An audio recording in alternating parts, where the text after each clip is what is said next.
Hey, it's Tuesday, September the 22nd, 2020. This is the 653rd episode of the Giant Bombcast. I'm Brad Shoemaker. Jeff Gersman is here.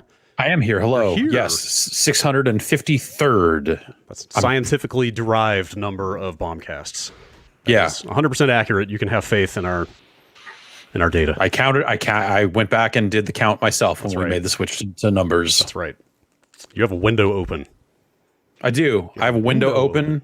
Today is the day. Today is actually literally the first day we can open windows that the air got down to. I'll check right now. I'll see. What are you at, Jeff? What are you at? I'll check one of the 3 apps that I have installed or the website.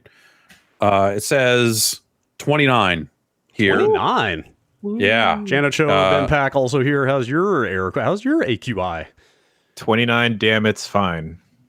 I don't want to say the rest of that lyric. I don't know about the air quality, but we're 24 on the floor over here.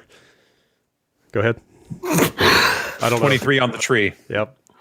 I got a lot of windows open, Brad. I got one on Target. I got one on checkout. I got one in Best Buy. It's in the cart, but I'm getting errors. I got 2 different Amazon tabs open. One Amazon US, one Amazon UK. Microsoft Store is still not loading. Walmart is chugging along, but we're gonna check in as we go here. Let's get right into it here. I got mine. Some week.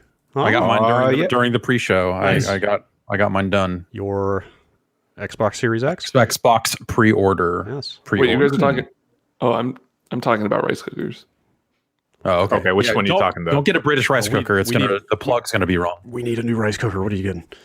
I have a Zojirushi that I've had forever. It's great. I love it. It plays Mary Had a Little Lamb at the end when the rice is done. Man.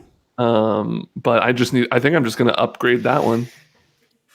Here's a pro tip. You can use a rice cooker to do hot pot at home.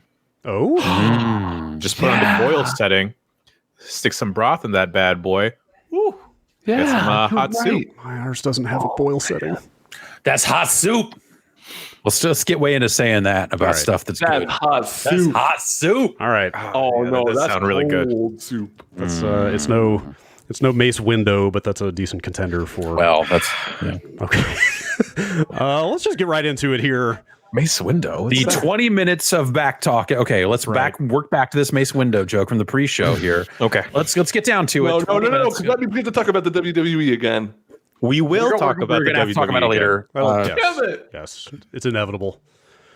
Death, taxes, and talking about wrestling. That's right. Mm-hmm. That's right. It can't be avoided. Nor can the news. We're going to start with the news this week because holy shit, I didn't count here, but I'm going to guess I've got something like about 20 different stories bookmarked here for the news this week. There's a lot of it's a lot of news. Yeah, so we're going to get into it. I cannot believe that on the week, the first Bombcast since the price and date for the PlayStation 5 were announced, that the price and date for the PlayStation 5 are not the first story on this list. It's and yet, Microsoft bought Bethesda. Microsoft bought Bethesda. It finally ZeniMax. Yeah, Microsoft bought. Cal Ripken Jr. is getting paid. That's right. Robert Altman and that other guy. Yeah, who's that?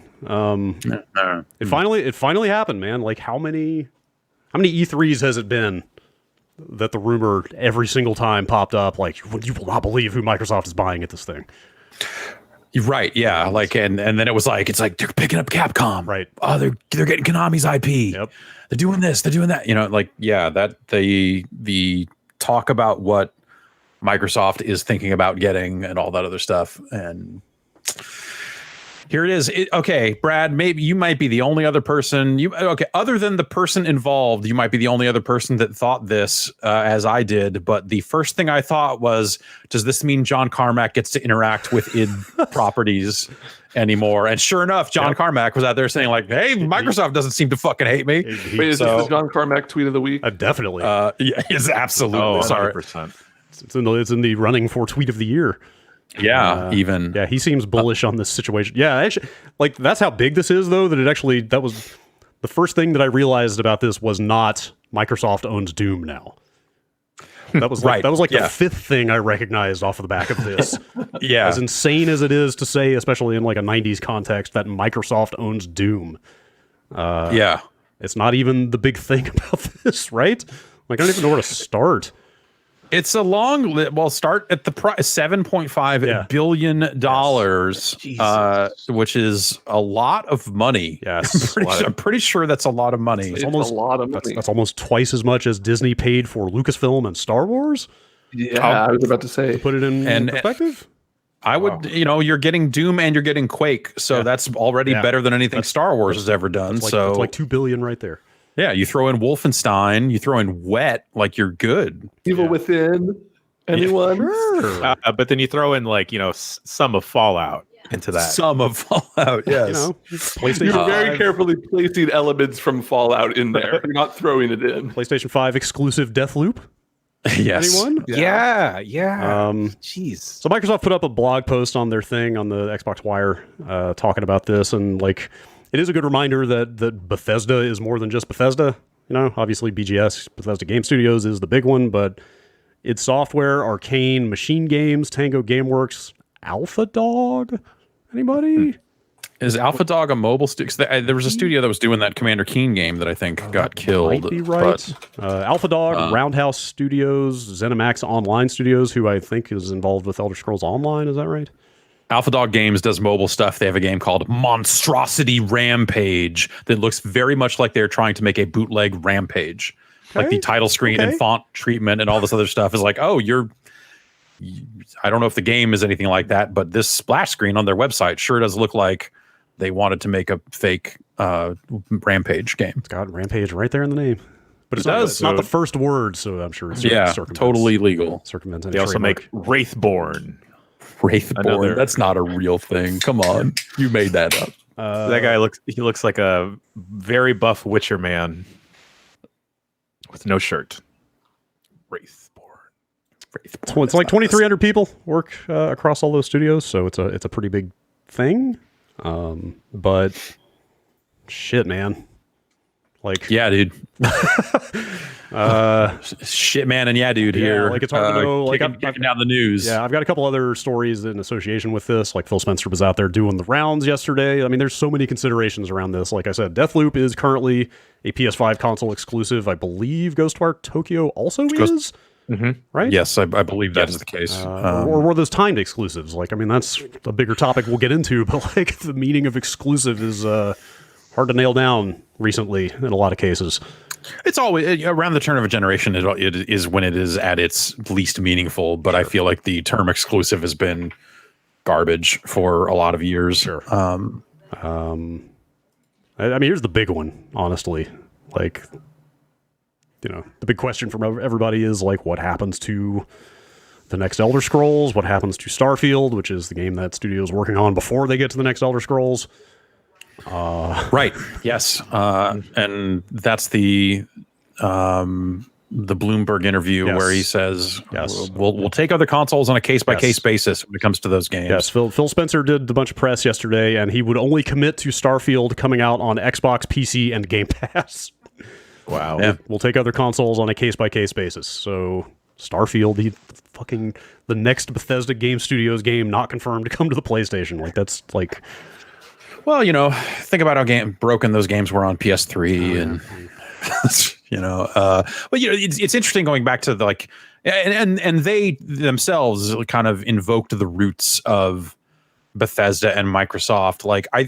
Bethesda's track of going from, hey, we make a bunch of PC games, check out this Terminator game, and hey, these Elder Scrolls games, they seem popular, to the fucking super publisher that they are now. That all started with Morrowind. It started with Oblivion, really. Morrowind was the thing that was it's crazy that they were able to make Morrowind run on an Xbox. It's a bigger, more expansive RPG than you're used to seeing on consoles, but Oblivion on the 360 was I think their breakout moment. Totally. And everything from there has just been crazy. Seeing Bethesda go from what they were to what they are now, and having that as the inflection point. It's a really wild before and after story, and then going on to do what they did with Fallout and getting the rights to Fallout through hook or crook or both or whatever it was. I still remember Morrowind coming out on PC, and I couldn't run it. I literally did not have the specs in my machine to run it playably. Like that's Yeah. it was this weird boutique like systems heavy RPG that like only super nerds were into. Like Yeah, nothing totally. nothing against those people, but like it was not a mainstream developer in any sense. No, and like Morrowind, like that exposed a lot of people to that type of game that never would have ever considered seeing it or playing. My wife's a great example. Like she is a huge fan of Morrowind. Like she had an Xbox back then, would never play games on a PC, and was always a console person. And she went from that to Oblivion to Skyrim to all that other stuff. But like, just like fell into Morrowind in this huge way that like you're just like it's not a common way to fall into an RPG of that depth. Yeah. That, you just don't think about it that way. But like they managed to make that stuff. By the time Oblivion came out, they made that stuff accessible to console players. I think Morrowind is actually like when you go back and play it, even on Xbox, you're like, this is insane. Yeah. Like who would do this? This is crazy. And that afforded that. Like think about that. Like Bethesda grew in such a way with the games that they were making, the games you think of as the BGS games, the Todd Howard games, whatever you want to call them, eventually put them in a place where they bought id. Yeah. They bought id, man. Id. Yes. It didn't buy them. Yeah. They bought it, it's I still remember where I was when I saw that news. It was in the Sausalito basement. I was just like, it was just like this fucking the world stopped for a second. Yeah, totally. And then, and Bethesda grew into trying to become more of a publisher, right? Like they made a very concerted effort one year where that was the trip I went to London and had a Texican Whopper. And also they showed us Rogue Warrior and Wet and some other stuff. How did it feel to fly halfway around the world to see Rogue Warrior and Wet?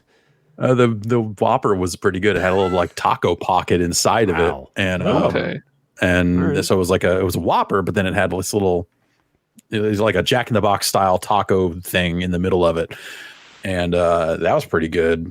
And the whole Mickey Rourke thing, all the April Fool motherfucker, like all that stuff just was all immediately just like, this is what the fuck are they doing? Yeah. But they took a stab at it, and those games weren't hits, but it gave them the experience needed to go start doing more and more of that stuff. And I think they maybe gained a bit of a rep in not such a great way, depending on if you ask anyone at Human Head about some stuff around things, like the way that some of the external developers got treated along the way and some of that stuff. They, you don't always hear great things, but they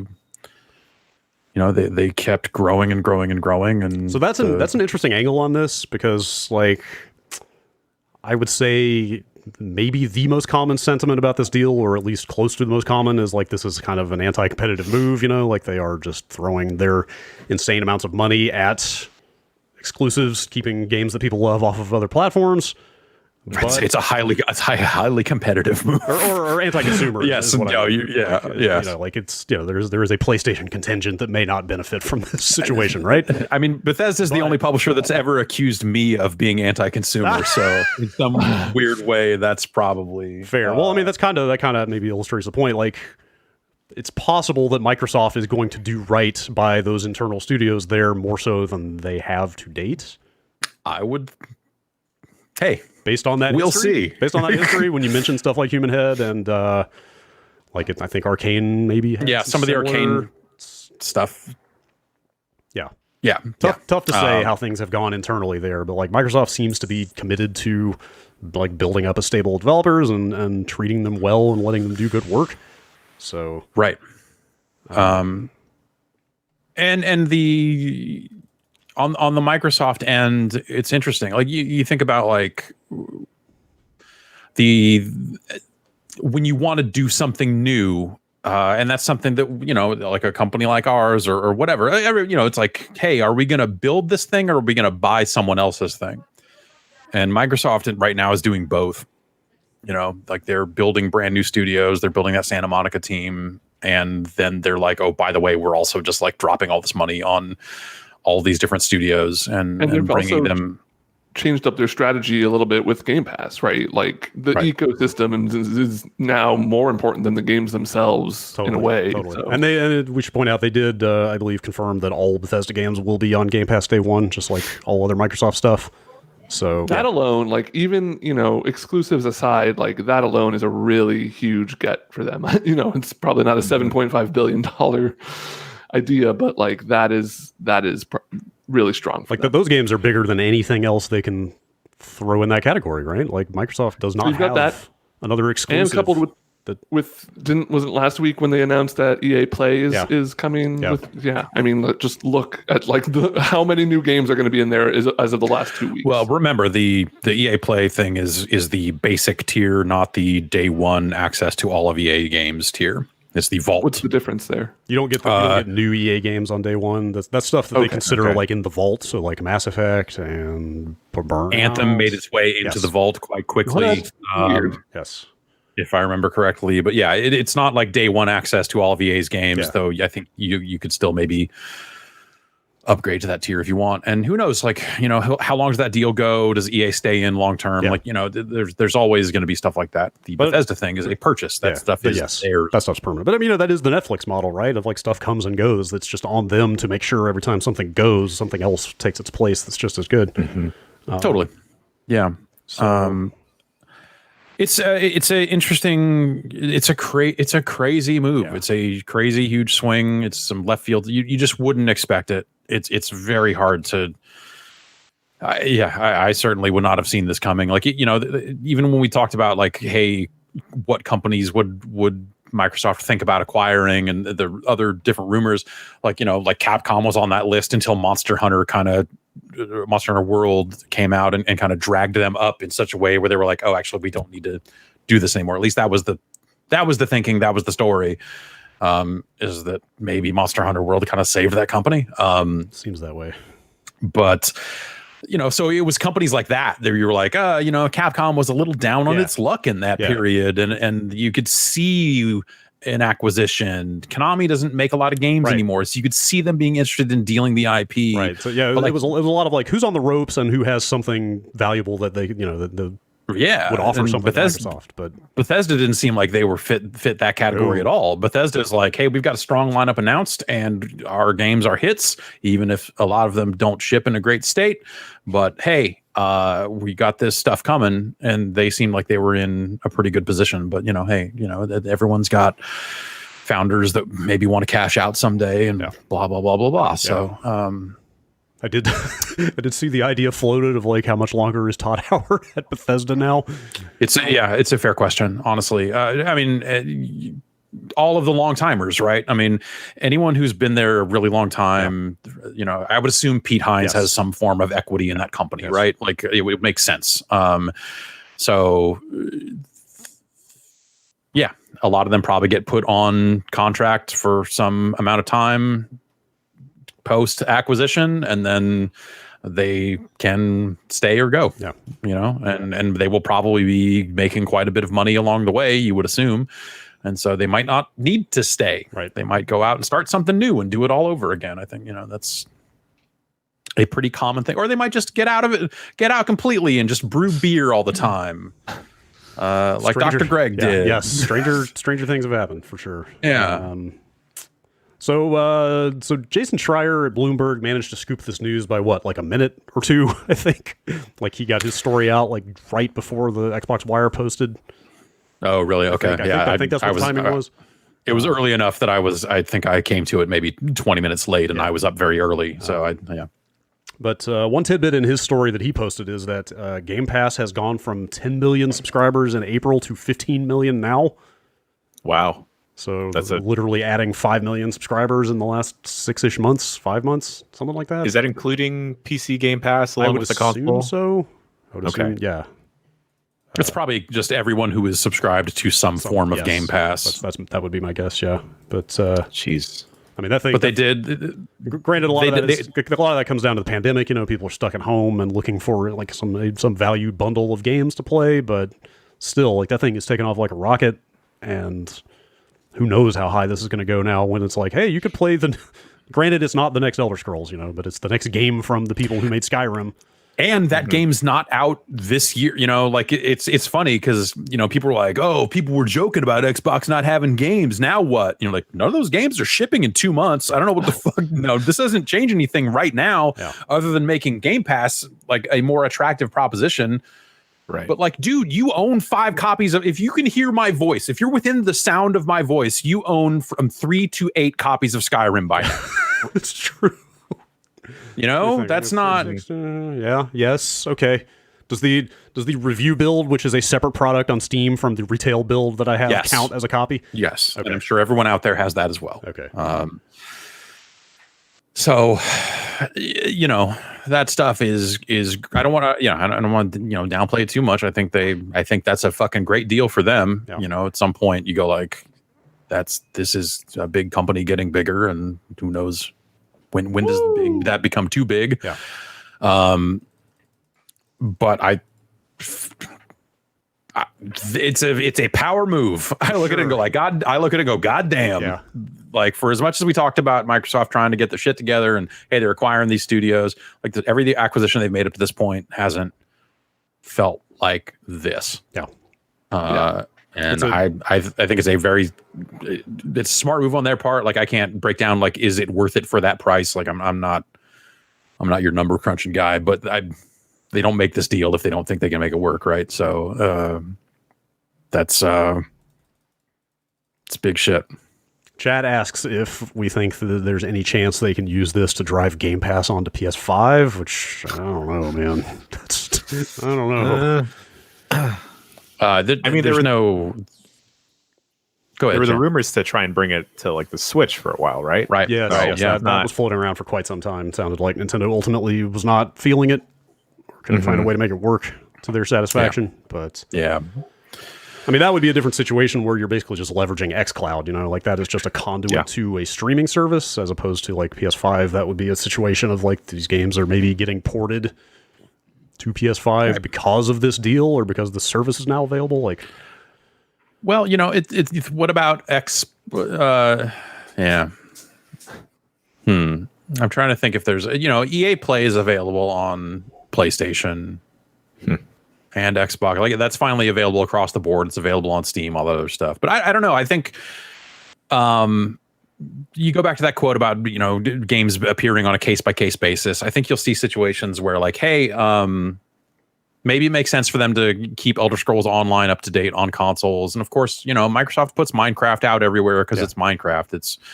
It's a game that they have a great reason to put it out across the board for the types of people that play that. And Ori came out on Switch. You know, you see those sorts of things along the way where they've made those sorts of decisions. But like, I think they could do that on PS5 because ultimately, if you're coming out and saying, "Hey, we're going to sell these games," it's the same deal as Steam, right? It's hey, we're going to sell these games for it at full price on PlayStation 5. If you bought an Xbox, you could have just got Game Pass, and hey, you could still do that if you want. You know, like that's not the worst thing in the world to be able to kind of Trojan horse your Game Pass stuff or to show the appeal of the Game Pass stuff by putting those games out at full price elsewhere. But I don't think they'll go that route. I don't think they'll put most of these games out on PlayStation consoles. Switch is still kind of this weird neutral territory for Microsoft, and I could see them maybe doing something along those lines. It's more likely that they would put stuff on a Switch than it would on a PS5 for sure. Sure. That's probably a good time to segue into the PS5 news because before yesterday, that was the big thing this week. They ran their stream last week, which was some stream. Put out the PS5. Yeah. It's $399 for the digital only version, $499 for the disc based one coming out November 12th. I don't know about you guys. That is definitely cheaper than I expected that digital one to come in at. 100%. I thought it'd be like a $50 difference, not a whole $100. I thought After the $450 Microsoft ones dropped, and that difference that's 100 too, right? No, that's 200. 200. That's It's 300 to 500. After that, I could believe 100. But like this was... That seems like a situation where maybe they would like to do 50, but for a digital only console, they're probably willing to take that extra hit because they know anyone that buys that console is not going to ever buy a used game. They're going to get paid off every single game that gets sold on that thing, no matter what. And so they can probably justify it to themselves that way. And also it gives them, it helps them have like a more attractive price on the, even if you ultimately walk into a store and buy the expensive one because you're like, you know, they're sold out of this one because they didn't make enough, because it seems like maybe they didn't make enough, or whatever. Like, it's still something that makes the whole package seem of interest. Do you think that has potential to backfire, like create some sour grapes when people get it in their heads, hey, the PS5 is $399, and then they try to go out and get it, and apparently they can't? Like, do you want to just get into that now before we get into all the other stuff with this thing? Sure. Yeah, like anecdotally, even before I saw this Ars Technica story, it just seemed like looking at Twitter, people were having a way harder time getting that digital-only version of the PS5. I mean, we'll get into what a mess the pre-orders were generally, but Ars Technica attempted to kind of do an informal survey of a bunch of different GameStop locations, and they have found that, on average, the allotment of digital-only PS5s is only at most about a quarter. A couple locations, they found about a third of the consoles they had were digital only at most. And some of them were like 10%. Yeah, some of them were closer to 10%, but on average, about a quarter of the consoles the GameStop is selling are the cheaper one. So I guess, like, I don't know that I would. I want to know about other retailers that are not game specific retailers and what their allotments looked like. I don't think I can look at GameStop numbers on this and say like, oh, that's got to be it across the board, because GameStop is in the most direct position to get fucked by a digital only console. So you could have a situation where on the GameStop end, they're like, yeah, we'll carry some of them, but we're not going to take as many because you're selling something that is going to help put us out of business. And so you could have a situation there where that allotment is different because it's GameStop. So I would rather know like what a Target got allotted or what a Walmart got, and that sort of stuff. But so that thing is out 2 days after the Xbox. Yeah, man, which is wild. What is that, like a Tuesday and a Thursday or something like that? Yeah. So they're right up against each other. I don't know if you saw it. Sony put out some prices on accessories. The DualSense controller is going to be $70. Oh wow. Okay. That's cheaper than I expected it to be. The new camera will be $60. That is a dual 1080p lens camera. I forgot all about the new camera. I just pre-ordered a PlayStation 5. I didn't bother with any of the other stuff. For gamers to broadcast themselves along with their epic gameplay moments. So. I do have a lot of epic gameplay moments. It's true. I would want to broadcast them. Try not to broadcast any heated gamer moments if you can help it. Well, you know, it's like my friend who works in recruitment for the Navy and I play a lot together. You know, we have a lot of good times. Did anyone see that clip of Chuck E. Cheese? There's with the Navy? There's an actual, so I think I talked about how Chuck E. Cheese was streaming on Twitch now. There's an actual like puppet. A VTuber? There's basically a Chuck E. Cheese VTuber. And he said we talk about VTubers. What the fuck? I tried to make it happen with like the cartoon version of it. Oh man, I don't know. There's nothing wrong with it. Yeah, I love it.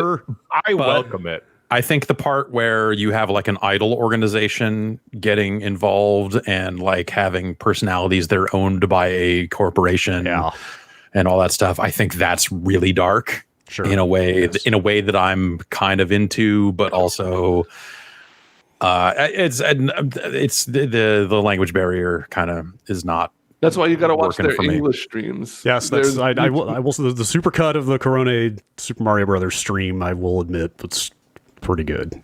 But where's Hatsune Miku in all this? Also, that exact stream. Hatsune Miku is old. Hatsune Miku doesn't play video games. Hatsune Miku is on tour. Is done with that. It's like whatever. It's yesterday's news. That video of the VTuber playing Super Mario for the first time made me really just have like a panic attack of just imagining Zoomers looking at Mario for the first time and being like, what the fuck is this? Who the fuck? I didn't even grow up with like Super Mario Bros. I grew up with the Super Nintendo, but like just the way she was like looking at stuff in that game being like, what is this? Just sent shivers down my spine. Yep. You've made it, man. Everybody gets there eventually.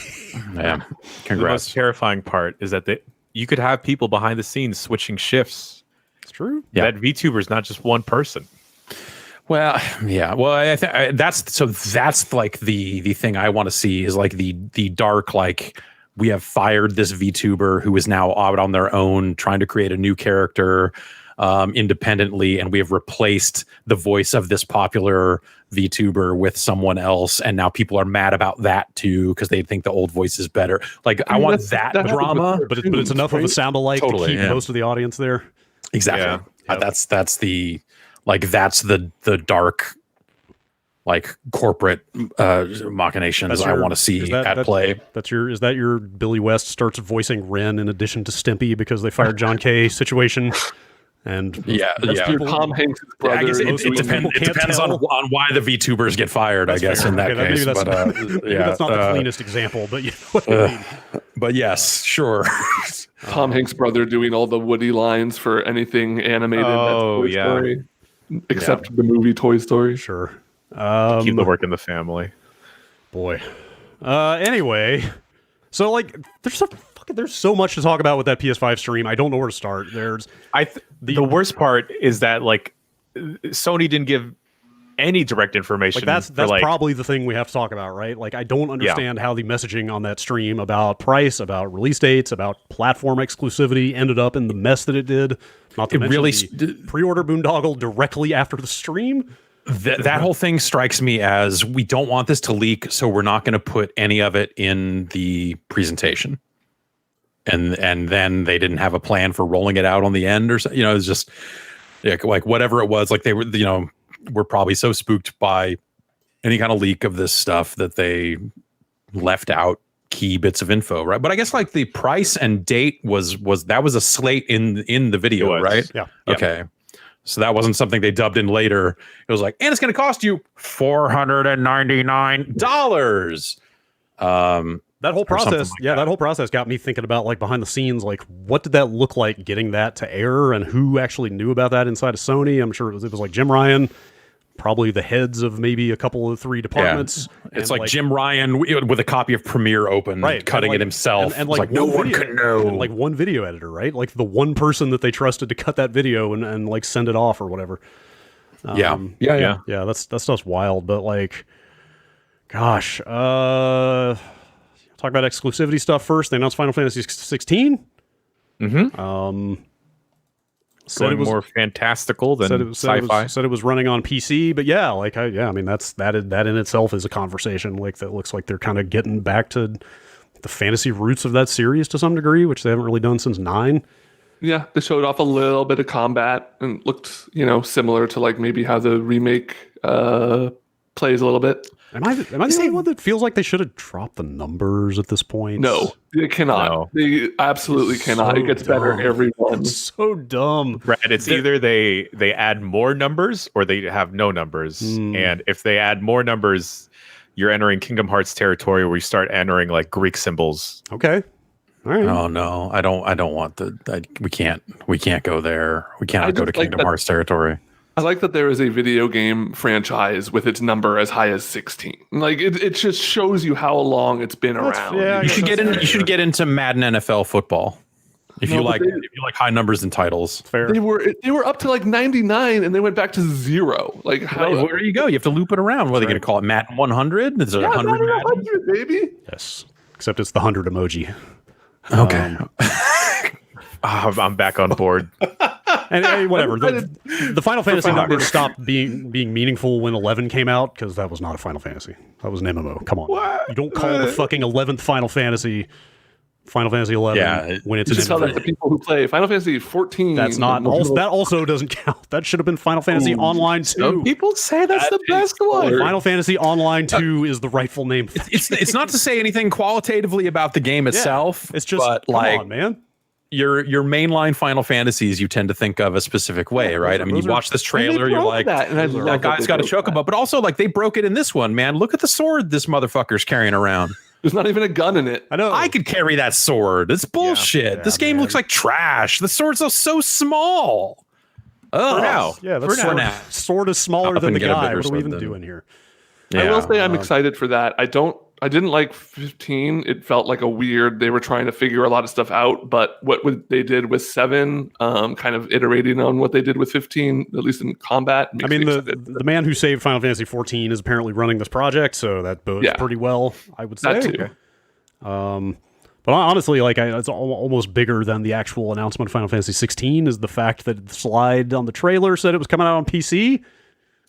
And then Square very immediately went into damage control and put out a statement and said, we've only announced Final Fantasy 16 for PlayStation 5 as of now.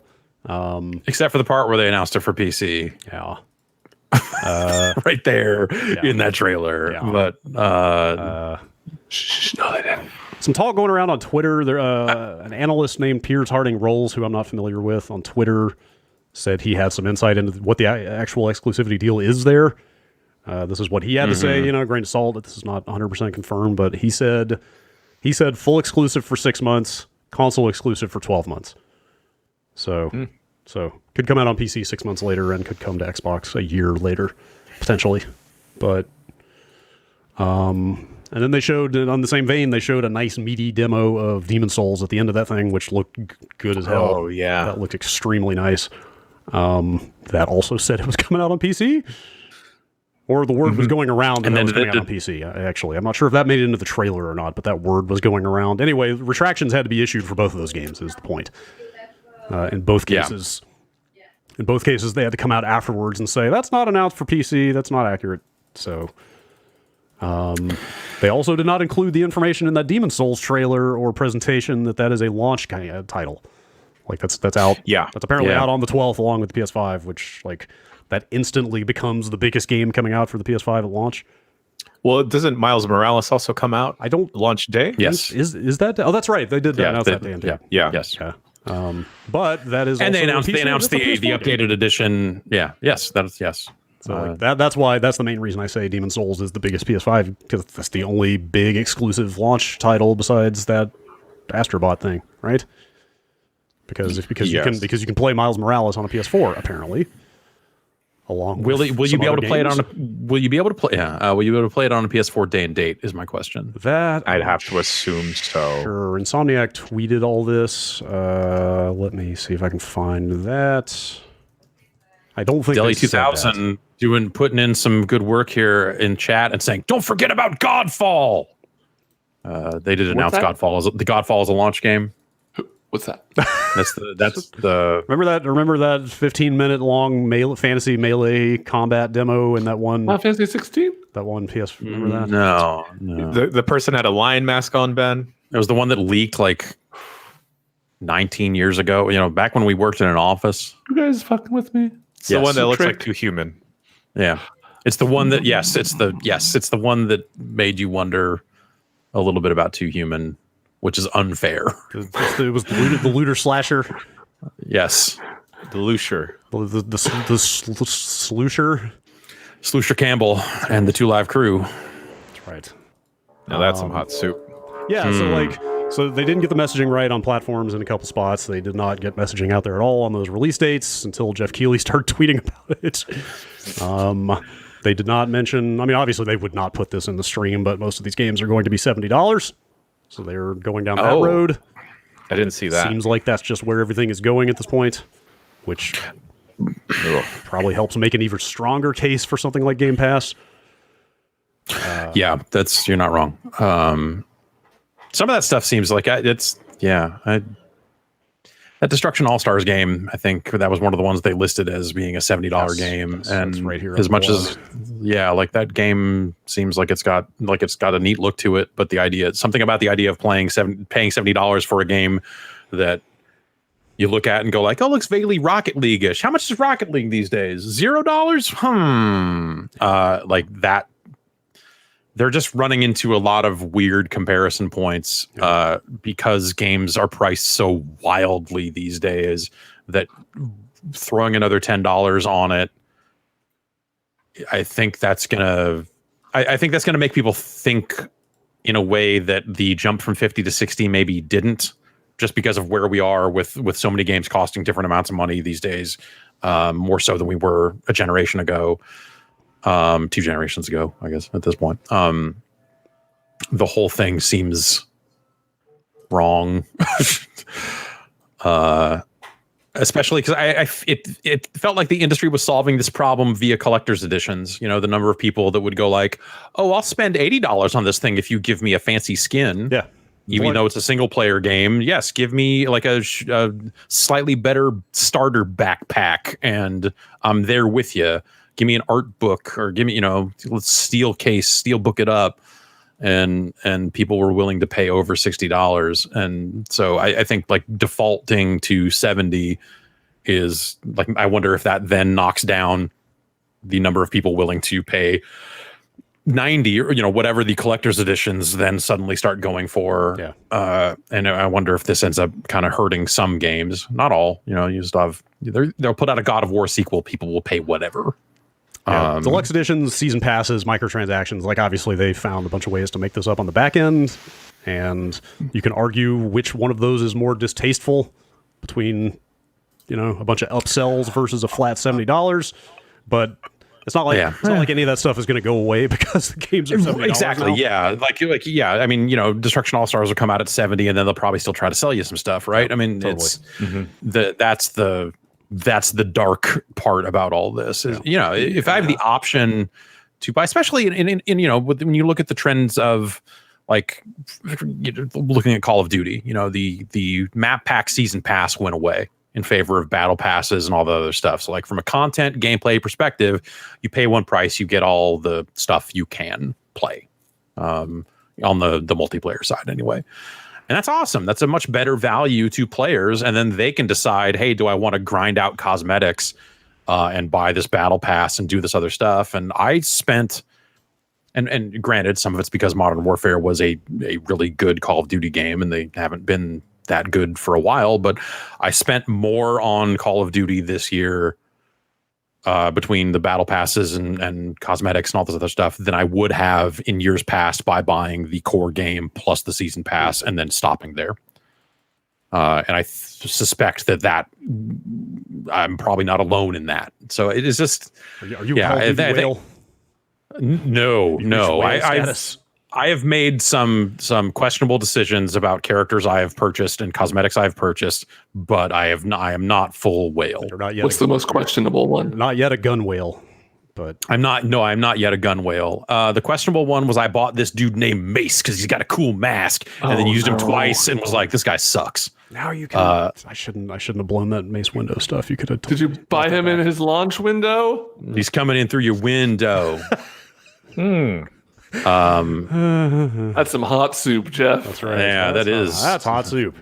Now that's hot soup. Can we start calling the news segment hot soup? Sure. Hot soup. Yeah. Delicious. Yes, I am for it. Should we talk about this cross-platform stuff a little bit? That seems to have made people pretty unhappy in some spots.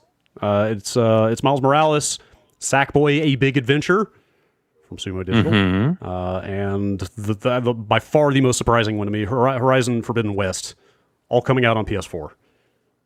Yeah. They believe in supporting multiple generations. Yeah, like I think that's what they said. Is that what they said? I think that's what they said. I think that was the quote. All the big messaging, yes, about we believe in generations. We're not doing cross generation stuff. We're blah blah blah. No backwards compatibility, and yet here they are, doing exactly what they said they would not. You know, I think that it's one thing to sit there and say, yes, we want to have a hard cut in generations and go forward. It's another thing to look at the market in a pandemic and look at the economic realities of of where things are right now and think like, you know, it might not be the worst thing for us to do to support the old console a little bit longer. Yeah. That's the thing that Microsoft kind of said a while back. Not that somebody just like woke up one day and did this. I mean, obviously those games have been in development for a while, but I think it makes sense given where we're at. And I don't, I think the idea of like, oh, these games are getting hamstrung by being built for old consoles. Like, it's not like they're going to support PS4 for the next 5 years. Yeah.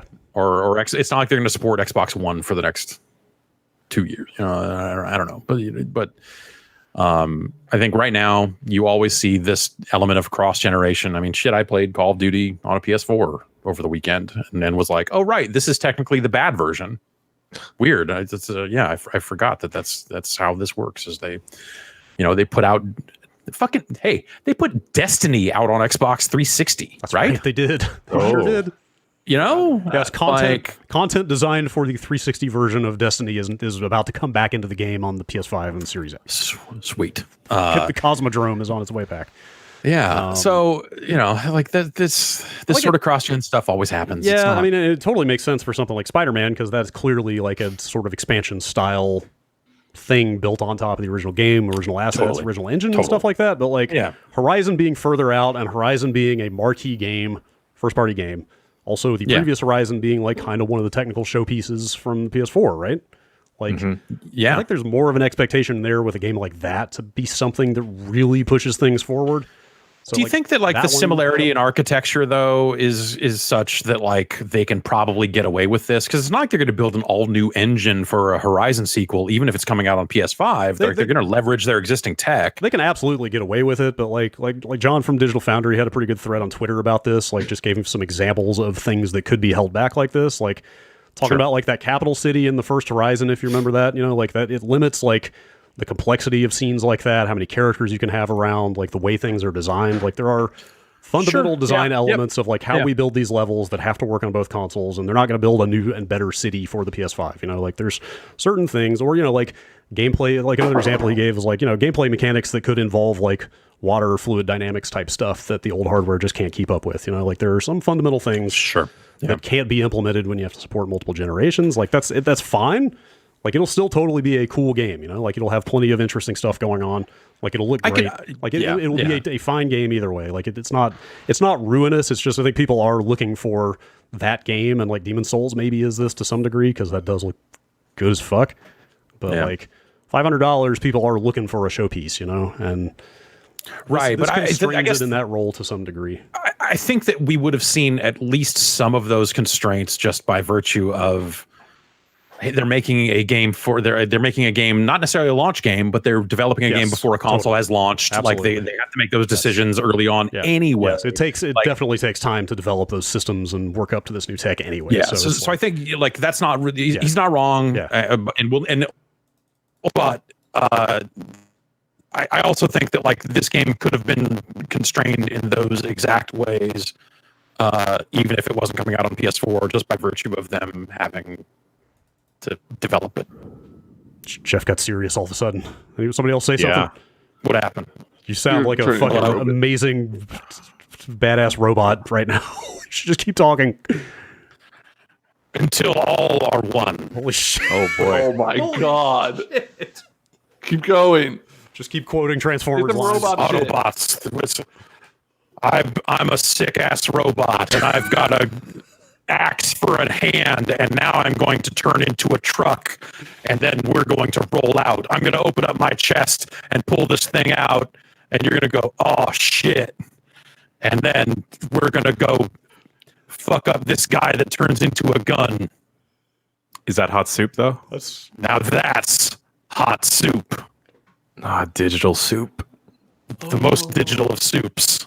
Anything else? Fix this. I was gonna say like maybe just rejoin the call and it'll clear up, but I don't think you should. And then one day I got in. Bio-digital jazz, Jeff. This is the most bio-digital jazz you've ever. I can mute and unmute the mic and see if that's probably not going to. Hello. Now I'm talking again. No. Nope. Okay. Good. Good. I don't want it to be a hardware thing. I want it to be something with the pipes. Now that's hot soup. I hope your recording is still fine. Pretty, This is really going to play if we use the local recordings. He sounds fine. You may have to just cut the call audio into this part. I don't know.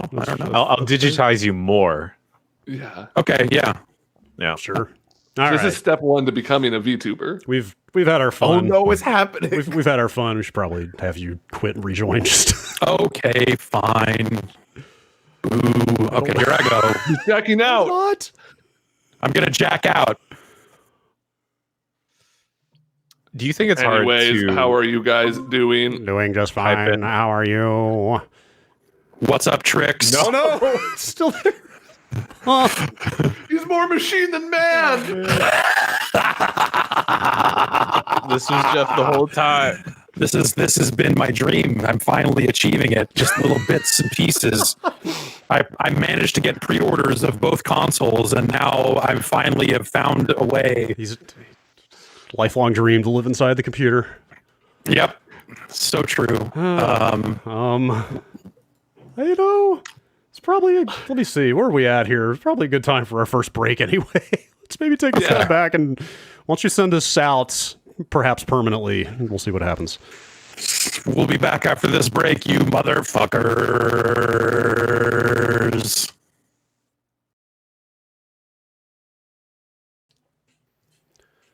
Robot Jeff has left us, it seems. Your digital half has vanished into the digital ether.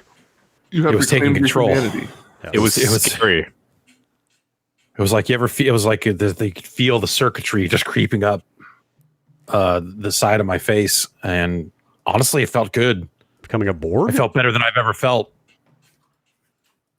Okay, then. We'll get by somehow, though. Yeah. Okay. Yes, as a We'll society. pull through. All right. God, were we? I don't know, man. There's so much going on here. Yeah, and we were still talking about all the PlayStation. Yeah. Cross-generation stuff. I guess we kind of covered all that. It seems like overall, aside, I didn't watch that.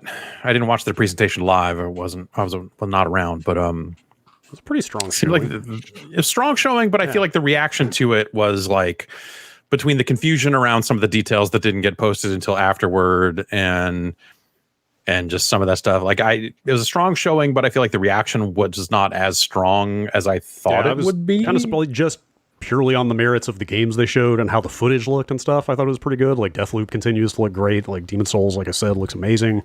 It looks so good. Like the Final Fantasy. That was a great stuff. trailer, by the way, of them. A guy just basically speed running the first part of Demon Souls and then getting to the Getting boss fucking and getting. stomped by the boss. Yep.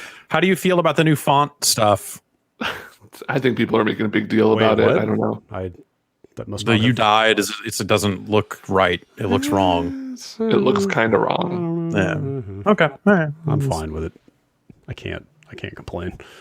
Let's see. What else? Well, we'll talk more about font treatments in video games later, then I guess. Fair. Have we seen the PlayStation 5 font? Is there one of those? Is it not just the existing Sony? I don't know. Isn't it just the PlayStation 3 font? Isn't it just the Spider-Man font? Ever since the Spider-Man font incident, I have to know. Well, they put out. Remember, it was a big deal that they put out the official PS5 logo like last year. Right. And it was Right. Sure. Oh, it's this. I still want to see what the interface for that thing looks like, but maybe we're not going to see it until we actually get consoles. Let's see. I guess that's most of the stuff to talk about out of the PS5 thing. There's this Devil May Cry 5 Special Edition that they announced that is coming to PS5 and Series X. That's going to have Virgil as a playable character, the legendary Dark Knight mode, a turbo mode. So this is Devil May Cry 5 Dash, I guess. Sure. Okay. Hyper fighting and ray tracing. They're adding ray tracing, which is cool. And none of that is coming to the PC version, which, let's say, not going over well with the PC audience. Yeah. But there's that. That's kind of the big stuff out of. Dark Knight is dark. Do you play as Batman? What do you? Sadly, I don't believe. Oh God, we didn't even talk about the fact that PlayStation Plus is getting a Game Pass competitor component in the PlayStation Plus collection. I think it's generous to call it a Game Pass equivalent. Well, though. they're trying the same thing, obviously. It's just like, hey, here's like 15 games that you'll get. Yes, it is Instead of the one per month, they're going to seed it with a bunch of stuff, right? predominantly PS4 era first-party games. In fact, it looks like pretty much all the first-party games from the PS4. Yeah. And not a minus ton Mortal else. Kombat was the only thing. Battlefield. Battle. Oh, yes, and I think Batman Arkham Knight was on there. There is a Batman game. like a small handful of third-party stuff, but MB2814 in chat says it's an ambassador program. Yeah, that's a little. It's almost like the 3DS ambassador program. Only you won't get the cool certificate. Yeah. And also Persona 5, but not Royal, which is right. an odd But choice. that could be on Atlus's side. Sure. Yeah, why would they, they'd be like, yeah, sure, if you want old Persona 5, like, absolutely, why not? But if you want the new one, that's going to cost you more. And Sony's like, it seems like an okay list. I don't know. Like I feel like if you owned a PlayStation 4, you probably played a lot of those first party Sony games, and you may even have some of them via PlayStation Plus already. Right? So yes, some of those have definitely already been on Plus for sure. But is Knack on there? I don't know. I hope so. If there's anything I know about PlayStation Plus customers, it's that they want their Knack. Yeah. So anyway, yeah, I mean, it's good to see they're dabbling with that stuff at least. It doesn't look like it's an overwhelming lineup to begin with, but we'll see. Last detail that I found that kind of trickled out of all this stuff in the days since that event, Famitsu did a Japanese language interview with Jim Ryan that I guess has been translated here on Ars Technica, in which he finally threw cold water once and for all on that idea that this thing will have any kind of backwards compatibility built in for systems prior to the PS4. Right. So that is definitely not happening, sadly. But anyway, good to know that, I suppose. And then there's the whole pre-order thing. Pre-orders just kind of happened directly after that PS5 event, and I mean directly after. Yeah. Well, because they said first, right? Like, we will come back like in 24 hours or something and let you know what's up with pre-orders. Or didn't they have like an official statement towards the end, Yeah. like, or a tweet or something? Yeah, I think their language was like, "Hey, starting tomorrow, you'll be able to pre-order consoles." Yes, and then Keeley was out there saying, "Hey, pre-order is going to start, but some might start tonight." And then I feel like even if they weren't going to start tonight, seeing that tweet is probably enough for the people running retailers to be like, well, we're not going to get shut out of this shit. Push them live. Yeah. Push that shit live. Go. Fuck them. We're going and then around as soon as one person did, as soon as Walmart pushed. Everybody's saying Walmart blinked first and pulled the trigger on their pre-order stuff, and then just everybody did. Yeah. Which is weird because like it's not like Walmart's not going to sell its launch allotment. Like the idea of pushing first. Right. Yeah. What do they gain? I don't know. The same number of customers buy PlayStation 5s from them in this window, whether they go, that Tuesday or whether they go day one or the following morning or something. But it ended up actually working out well for me. I tried at Walmart that night and got to the point where it's like, oh, I'm hitting checkout. And they're like, this thing's sold out. What are you, dumb? And I'm like, oh, okay. And then went to Target and immediately was able to get one. And that was that. And sounds like a lot of people had much harder times with PlayStation 5 stuff. For me, this morning's Xbox Series X pre-order stuff was way more of a fiasco, way more of a clusterfuck of having 9 different tabs open and all this other stuff. And then finally, after giving up, seeing one Carrie Guskos saying, hey, if you just download the Best Buy app, that's a decent way to get one. And then going, I'll give it a shot. And then with 5 minutes later, I had one pre-ordered. So, anybody else? You guys give it a shot? No, I didn't know with it. Yeah, I didn't bother. It was fun seeing the internet burn down, though. Yeah. It always is. Maybe someday they'll get it right and really, really burn the fucking thing down. But I guess they're not taking any kind of like, I mean, it wouldn't really be a pre-order, but for the Xbox All Access program, the monthly payment plan, like they're not taking kind of pre-sign-ups for that. They are. Right? Yeah. Like that was on, even on separate retailers, like Best Buy has a button on there that says like Xbox All Access available and stuff like that. So it seemed like different retailers that were supporting that were supporting it. I don't know if those sales were going through or what the deal was. At one point I thought like, I wonder if I sign up for this, if I'll get it more easily, because that's fewer people are probably using that pipeline or whatever it is, but ended up not needing to do that. So yeah, I don't know what I'll play on either one of those consoles. Honestly, like in terms of the games that are going to be available at launch, like there wasn't from the first party perspective. I guess we're still waiting on the full third party lineup in some cases. you can play Cyberpunk on one of them, maybe, but like not the good one, not the good. I could, sure. If I've got it right, I think they did say that it will run better on those consoles than on the previous gen ones. It just won't have any of the new bells and whistles until like next year sometime. Yeah, sort of like how a PS4 Pro can do boost mode for old games. I bet it's probably something similar to that. Yeah. Or the way the Xbox One S ran old games slightly better in some cases. Yeah. Yeah, I don't know, man. It seems like the more they show of Cyberpunk, they should stop showing Cyberpunk. They should just put Cyberpunk out. Okay. I feel like that Gangs trailer. Oh, I missed that.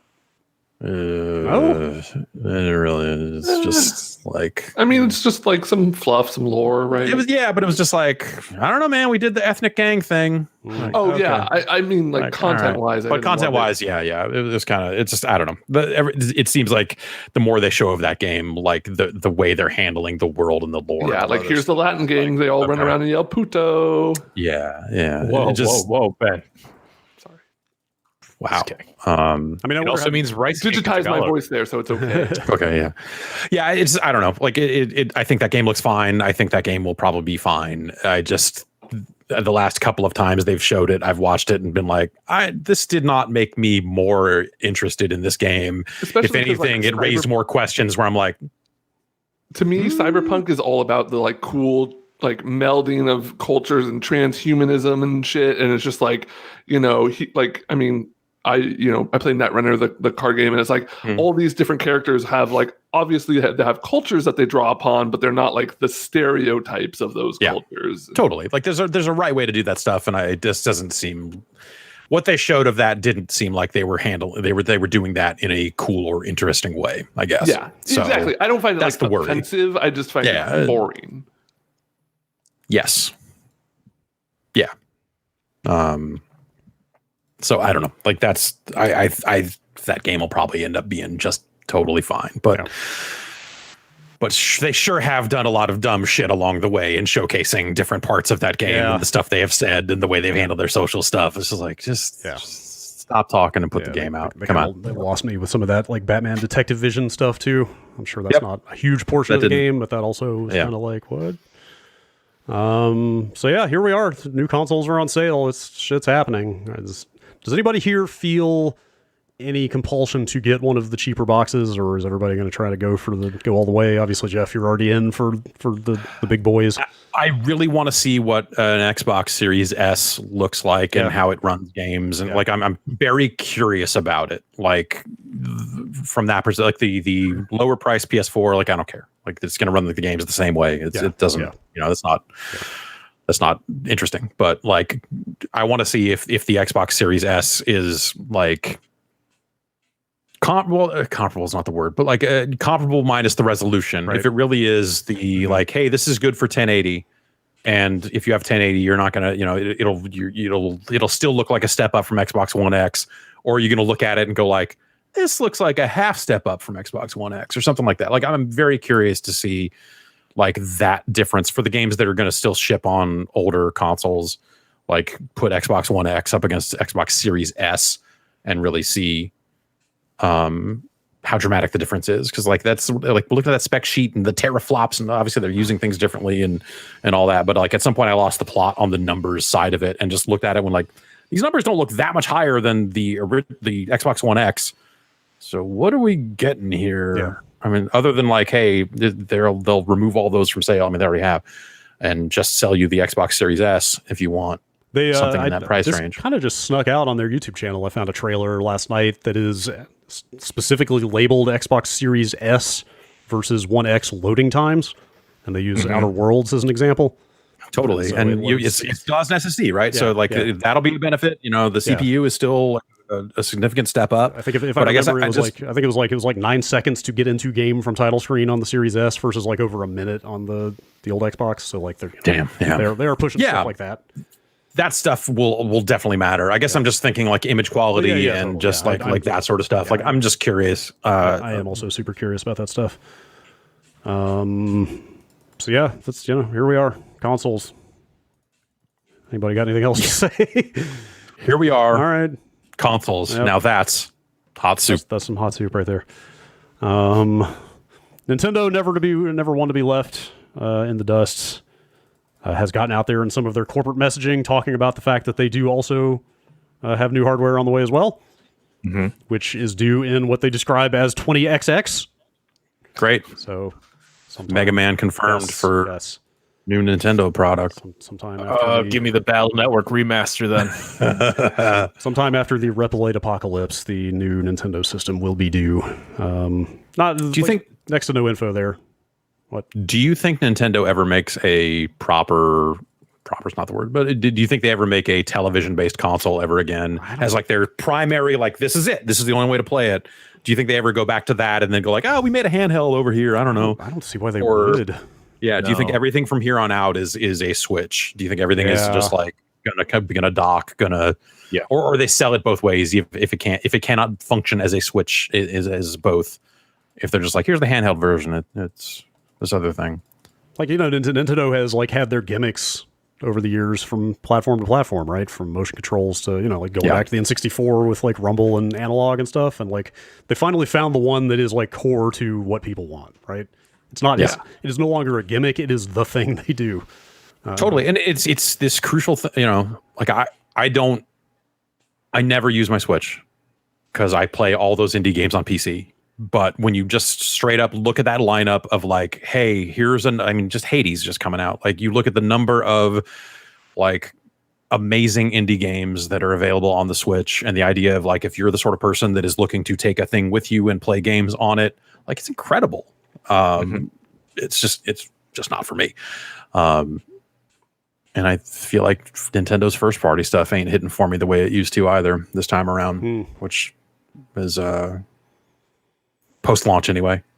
Sure. They had a couple of good games around that launch. Yeah. And then actually I'm trying to think, like, since Breath of the Wild and Mario Odyssey, like, what has been the thing? Well, obviously Animal Crossing. Animal Crossing is huge, but I don't like it. Yeah. I don't think it is the Animal Crossing sequel I was hoping they were going to make. Yeah. So, I'm maybe somewhat of an outlier there, I guess. But and then this Mario thing. Played like 300 hours of it. Yeah. Well, I have played more than 300 hours of Animal Crossing in my life as well. So, yes, it's an amazing franchise. This just wasn't different enough or whatever it was, but it just didn't stick with me the way the older ones did. So, yeah, there's like next to no language in this stuff, implying what this next piece of hardware will be. It's a lot of very flowery language about the symbiotic relationship between hardware and software creates strong connections between Nintendo and our consumers. Wow. We are dedicated to finding ways to pleasantly surprise consumers and deliver unique experiences by considering where people will play, when they play, and how they might feel. I assume they're just going to stay the course with this stuff. I mean, like the mobile hardware that powers the Switch is only going to get more powerful. So totally. Yeah. I think this is the way forward for them, and I'm totally fine with that. Do you see them possibly following like Apple in like an iPad route of just keep iterating on like the name Switch? I don't know, because it kind of like hit well for them. I mean, that's the repeated rumor for next year is some kind of 4K capable Switch successor / upgrade, Switch Pro something. I don't know. I don't know how they position that. I think they could do that. Yeah, I think they could. The new Switch. Yeah. Yes. The new Switch. Super Switch. Super Switch. Super Switch.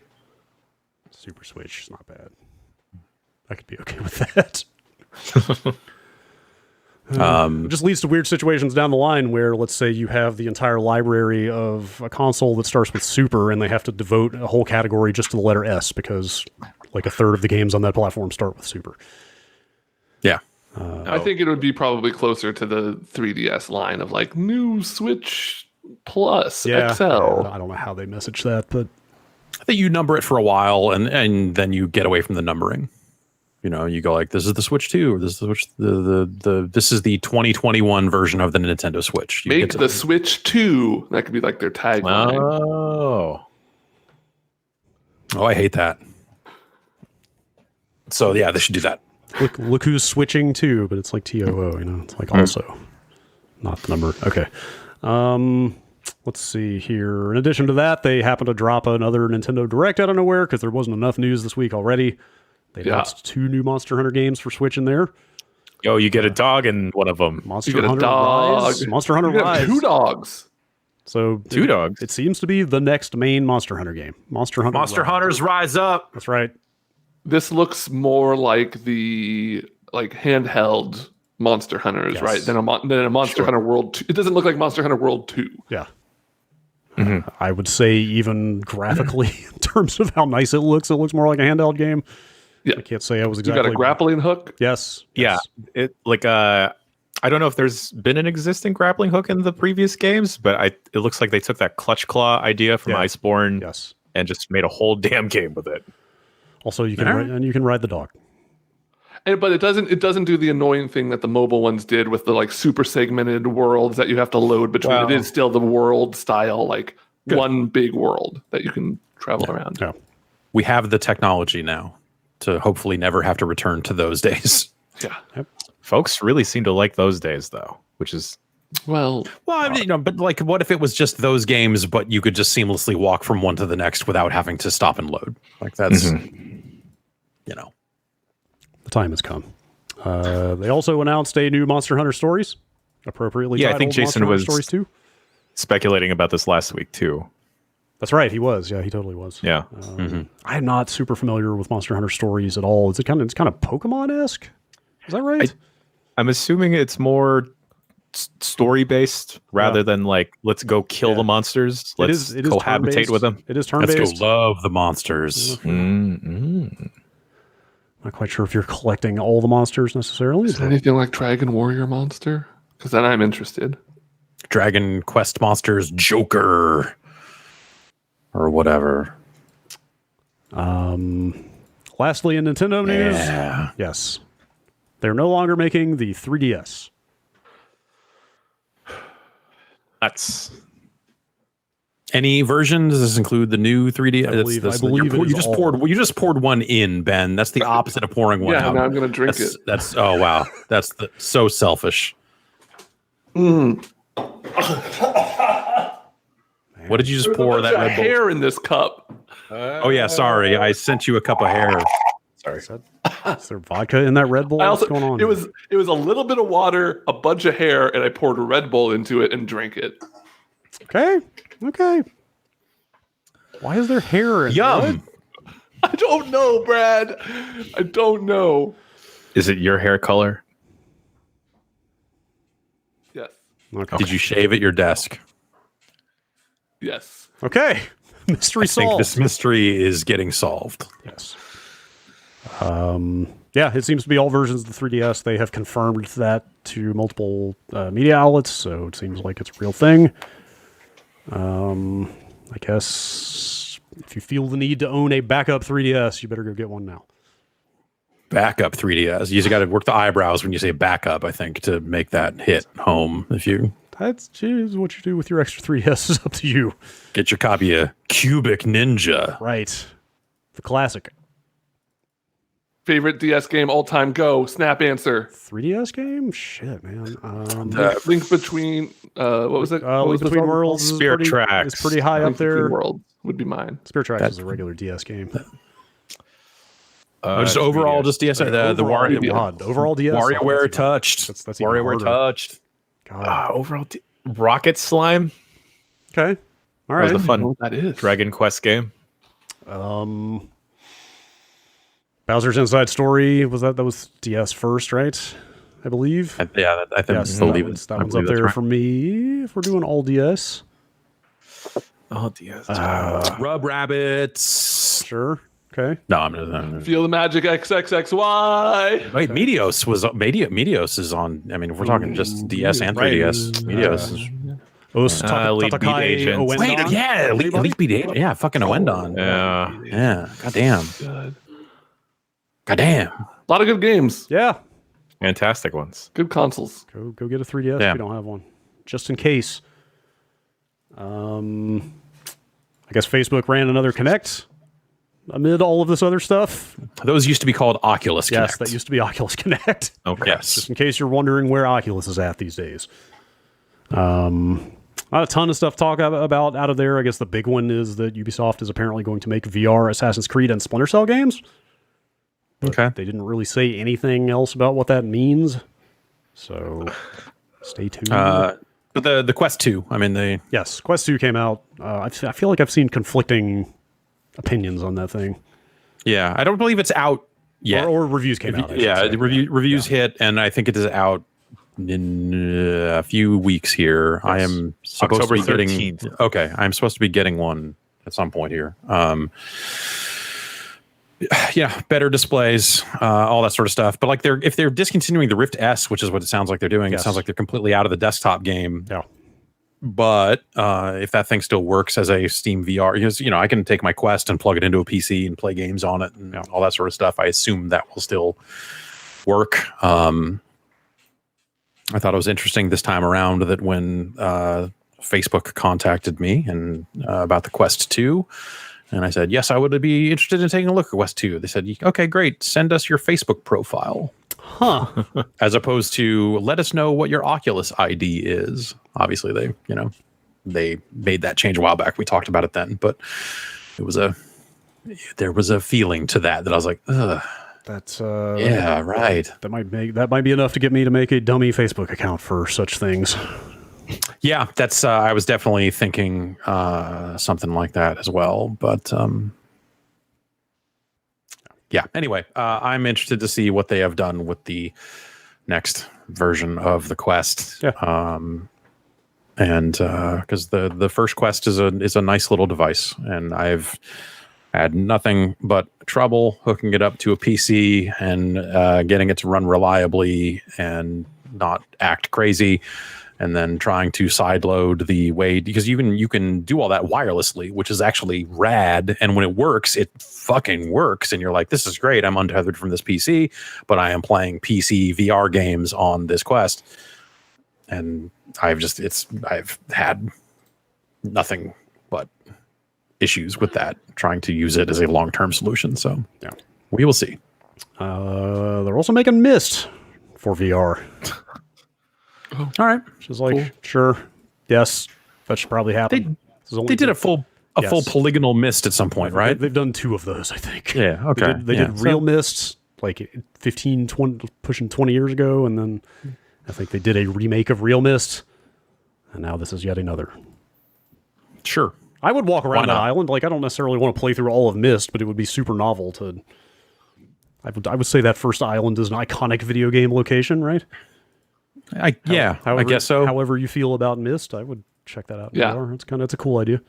I've never played a significant amount of Myst. Yeah, I know. I never got off the first island. I don't have a real affinity even for that first island, other than like would vaguely recognize a couple of paths or something. There's multiple islands. Oh yeah, dude. Yeah, that's the whole game. I got that game from like a cereal box, I'm like fairly sure, for my iMac, and I remember just thinking, this is too much for me. My brain can't comprehend this game. Where's Mario? Yes, indeed. If you've never played Abduction, that's the Rand brothers making kind of a modern Myst, and like it's a kind of a lot more accessible as those sorts of environmental puzzles go, of just like, I'm going to pull this lever and then follow this pipe and see where it goes and see what happens type stuff. And there's a lot of good in-world FMV in there if you're into that kind of stuff. All right, a couple more quick news stories here. You can buy Freedom Fighters again? Yay. As of finally. like, yesterday, I think? Yes. Did that just come out of nowhere? Kinda. I mean, I certainly didn't see that coming, but that's cool, because everyone was under the impression that Electronic Arts, who published it originally, controlled the Freedom Fighters IP. Yeah, that's why I assumed it had never come out again since 2003. But I want to say that IO had even indicated at a point that like that was the case, that they were not really able to do that, but maybe something lapsed, or they were able to work out something to get that back. Yeah. Freedom Fighters, the quality of Freedom Fighters. And I don't know if it holds up or not. I tried to go back to Freedom Fighters a while ago, and it was like, it's got a B game vibe to it, if you will. Sure. But it was cool, and it gave you cool squad controls and all this other stuff. Like it was fun. It was a fun story, all that other stuff. And like, honestly, like the ways Freedom Fighters is good are the ways that Kane and Lynch was bad. Like Kane and Lynch is kind of the follow-up, is the next game they did after that. And you see a lot of the same squad style mechanics and some of the stuff they did in Freedom Fighters. They just kind of boned it. They just didn't do it as well as they did in Freedom Fighters in a lot of ways. And well, Freedom Fighters was good. Yeah.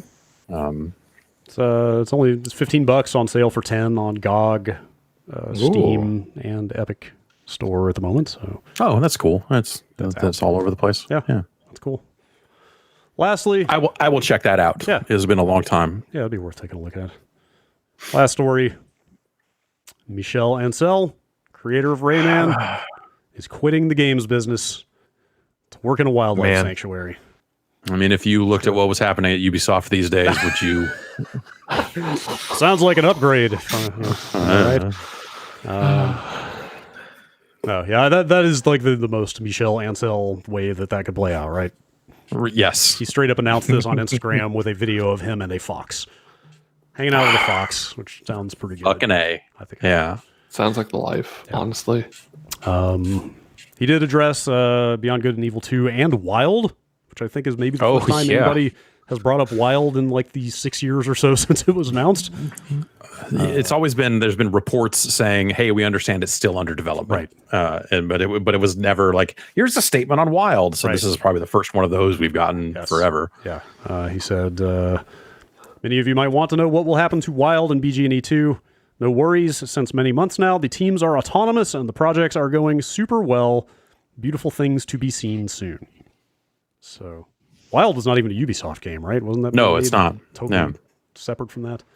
Yeah, which is that's a wild situation that he was able to go do that. Do you think either of those games actually come out though? I guess that's the thing. Is like Beyond Good and Evil 2, for as much as they've showed. Was that last year that they showed some of it off? Or the year 2 before? years ago, I sat through that tech demo kind of session at E3. Yeah, I mean, maybe these new consoles will come out and that'll give them the power they need to realize whatever they think that thing needs to be. But I don't know. And Wild seemed even sketchier in a way. Yeah. But it'd be nice to see both of those games ship because they're both so wild. Obviously, like that trailer was some weird shit. Yeah, you look at it, you're like, I don't know if this is going to be a good video game, but I sure hope someone puts this out because I need to see what they're doing because this is fucked up in a way that I can absolutely appreciate. So like that was and BG&E 2, like I don't know, I like that first game. Yeah, like this looks so different from that. I mean, it's got the full on like it's kind of the No Man's Sky pitch of like you're down on the city streets and then you hop in your rocket and you fly up into orbit and then you're out in space and like it's all just there. Why not? But also, like the first Beyond Good and Evil is like a really good, like futuristic-y Zelda game with a unique environment and story and all this other stuff. It's like it's a really good Zelda style game. That type of adventure. Yeah. And this seems incredibly different from that. So I don't know. Yeah, and hey, high hopes, but like it's so far removed from what that game was, and it's so many years since then. Like it's just I don't even know what that is. Yeah. Even they showed it off. Like you went and saw an extended demo. Yeah. Didn't Like you? I watched somebody play it. Yeah. Yeah. Somebody run around in it and fly around in those Fifth Element looking streets with all the flying cars and stuff. And if they pull that off, that'll be cool. Yeah. But who knows? Who the fuck knows? Yes. All right. I can't believe it, but we've made it to the end of the news. Somehow. Now we are free to talk about the games we've been playing. You guys see that picture of Tony Hawk streaming, and he's got a copy of Tony Hawk 5 on his background. He's also got an Evangelion statuette. Yeah, I was more baffled by the Street Fighter or Tony Hawk 5 box than the. He really liked 5, if anything. He thought it would be like the big comeback to the series. Yeah. Sorry, Tony. Hey, at least Tony is enjoying some form of renaissance right now. Yes. And hopefully that will lead to bigger and better things in the world of Tony Hawk video games. That has been... I have not played quite as much of that game as I would have liked, but I did hit, I think I'm level 50 now. It's a fucking good-ass game. They should make more. They should make more new old Tony Hawk. How's the and then make more new Tony Hawk. I haven't checked in on it. Yeah, I mean they are smart in that they rotate it between modes kind of automatically. So you just kind of join into the casual sessions, and it'll be like, we'll play 3 different modes on this stage, and then we'll go to the next stage and do 3 more there. And you just kind of go, and it just kind of flows. So it makes it very easy just to like jump in and fuck around with it. They made some bad choices around unlocks and the ability to play the game multiple times and stuff like that, especially if you're on PC, where it's literally at that point like delete your save if you want to do the goals again. It just fucking sucks. At least on consoles, you can log in with a different profile or something like that. But there's some work to be done there. Hopefully they patch something around that. That'd be nice if that game got a little more support post-launch in terms of ironing some of that stuff out. But it's very good. It's very good. Speaking of very good, I have not played Hades yet because I really need to address the Joy-Con drift on my Switch, and they don't yet have the cross-save in that version of the game. So until both of those things are fixed, I may hold off on playing Hades, but man, people seem to like Hades. It's good. Hades is a good game. It was like, holy shit, like it fucking like rocketed to the top of the eShop when it came out. Like I feel like everybody I know is just like gushing over how much they like it. Over 1 million, right? Yeah, I think that including early access, they got out there and said lifetime. I think they've sold over 1 million copies now. And that's the thing, man. Like, so I played Hades right around the time that they were getting ready to announce Hades, and it was that good then. Yeah. It just was. There was less content, you know, like when they skeleton. Yeah, when they put out the first early access build and they launched alongside the Epic Store, a very popular move. That game was already like fucking good. Like the feel of it, you were like, okay, no, like this is, and playing it, I was like, you know, that was like 2 years ago, something like that now, coming up on. Yeah. Yes, almost. It was like the Game Awards 2018. Yeah. So like December. Right. Yeah. Yeah. So it was like Dead Cells was very much on everyone's mind at that point. And so you play it and you're like, I see like there's a tightness, there's a feel to this, that there is a kinship with Dead Cells. It's not the same style of game per se or anything, but like the feel that they went for, I think evoked that vibe, whether they intended to or not. But it just felt great out of the gate. And then, you know, I think I checked in on it 2 or 3 more times just for like, I'd download it, play it for another 3 or 4 hours or something and see like, oh, they put in a new weapon. That's cool. And just kind of move on to the next thing, kind of always telling myself like, oh, it'll hit 1.0 and then I'll really dive into it. And now it's here. And the game is, that's probably the best game Supergiant has made. I agree with that. Like, I like Bastion a lot. Yes, Bastion is a killer, like, hey, check this out. This is a great debut, right? Bastion was just like, boom, check this out. It was great. It was tight. Up to this point, Bastion was all my favorite. Yeah, Supergiant. Yes, I think Bastion hit on all levels for people: story, game mechanics, like all the whole shebang. I think I admire the hell out of Transistor and Pyre. Like I love the fact that they make weird stuff that they want to make, you know. But those games are, I feel like, esoteric in a way that maybe not everybody was fully on board, or that's just kind of the sense I've gotten. But like Hades appears to have mass appeal in a way that none of their games, maybe except Bastion to some degree, have had before. Like it seems like just that is a meat and potatoes good ass video game, and people are clicking with it in a major way. Yeah, I love of all of their games. Like it has, you know, what Bastion did incredibly well for me was like weapons. All the weapons felt great in Bastion, and Hades has that. It has the storytelling. This has like, it just is. I mean, we're going to talk about Spelunky later, but like Spelunky, it's kind of this like masterclass of game design of like, it's a fairly simple game, right? You move from room to room, you fight waves of enemies, you get an upgrade, you continue. Like that's the whole loop. There's meta upgrades, there's stuff like that, but like it does what it sets out to do so well. Yeah, totally. Yeah. It's.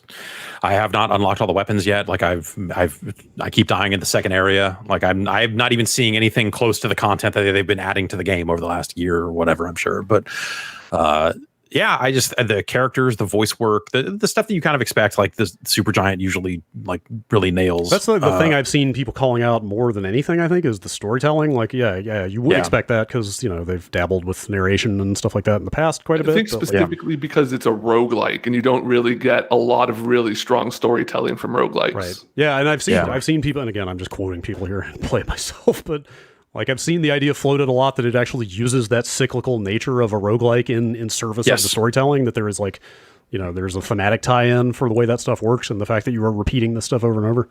Yeah, like they kind of illustrate some of that right out of the gate because, you're escaping and just like Hades just there at his desk and he's just like, oh, you fucking died again, huh, dipshit. All right. And then goes back to work. Like they build that in really well, and your character will comment when it's the furthest they've ever been. Your character will comment like if you run into a boss you've already beat. Like that stuff is really sharp. Or like the when you see a boss, again, like they will comment if you beat them last time or not, or like it's very it feels very active. It feels very aware of the stuff you're doing, and that really helps. There's a lot of stuff that like unlocks like over time where it's like, oh, if you have X number of conversations with this character, it will unlock more of the codex and kind of deepen that stuff as well. It does some of the stuff they do where like, oh, you can kind of turn on some harder challenges or unlock some different things that'll make it easier, harder, whatever. And yeah, I just, for me, it's the art. I think the portraits of the different characters and gods and stuff that you're interacting with, I think are really good, but the way that style gets represented in game, it just looks so damn good. Their art, just the animation and just all that. Yeah, it's the design, like the background design. I love the Elysium world. I think that's like the coolest visual world. Everything's got that kind of like greenish gray coating and stuff. It's a beautiful game. Yeah, it's I think it's the best thing they've done. It like as much as I like Bastion, like the more Hades I play, I'm like, you know what, this is probably a better game. That's awesome. I've not seen it on Switch. It runs well there, I'm told. That's what everybody that I've seen. Yeah. I've only ever played it on Switch, but it runs super well. I haven't experienced like much slowdown at all, which is pleasant. Yeah. I was going to mention, cool. I happened to look at their Steam page because you mentioned, that was one of the early Epic exclusives. Maybe not the first one, but like that was, or maybe it was the first one. I don't remember. It might have. I mean, it was. I mean, if it was there when the store launched and it was not on Steam for a year or whatever. So if it's not the first, it is tied with the first or whatever. But like, yeah. So like that's an interesting test case of whether that actually hurts you on Steam or not. And I happened to look at their Steam page, and they have almost 25,000 user reviews for that game. Which is like among the most I've ever seen on Steam, and they're listed as overwhelmingly positive. Like, quite clearly, it did well on Steam as well. Yeah, that's my understanding is that it seemed to do just fine on Steam. Looking at those stats, yeah, that's awesome. I'm super happy for them. Anybody else playing Spelunky here still? Ben, I am so bad at this game.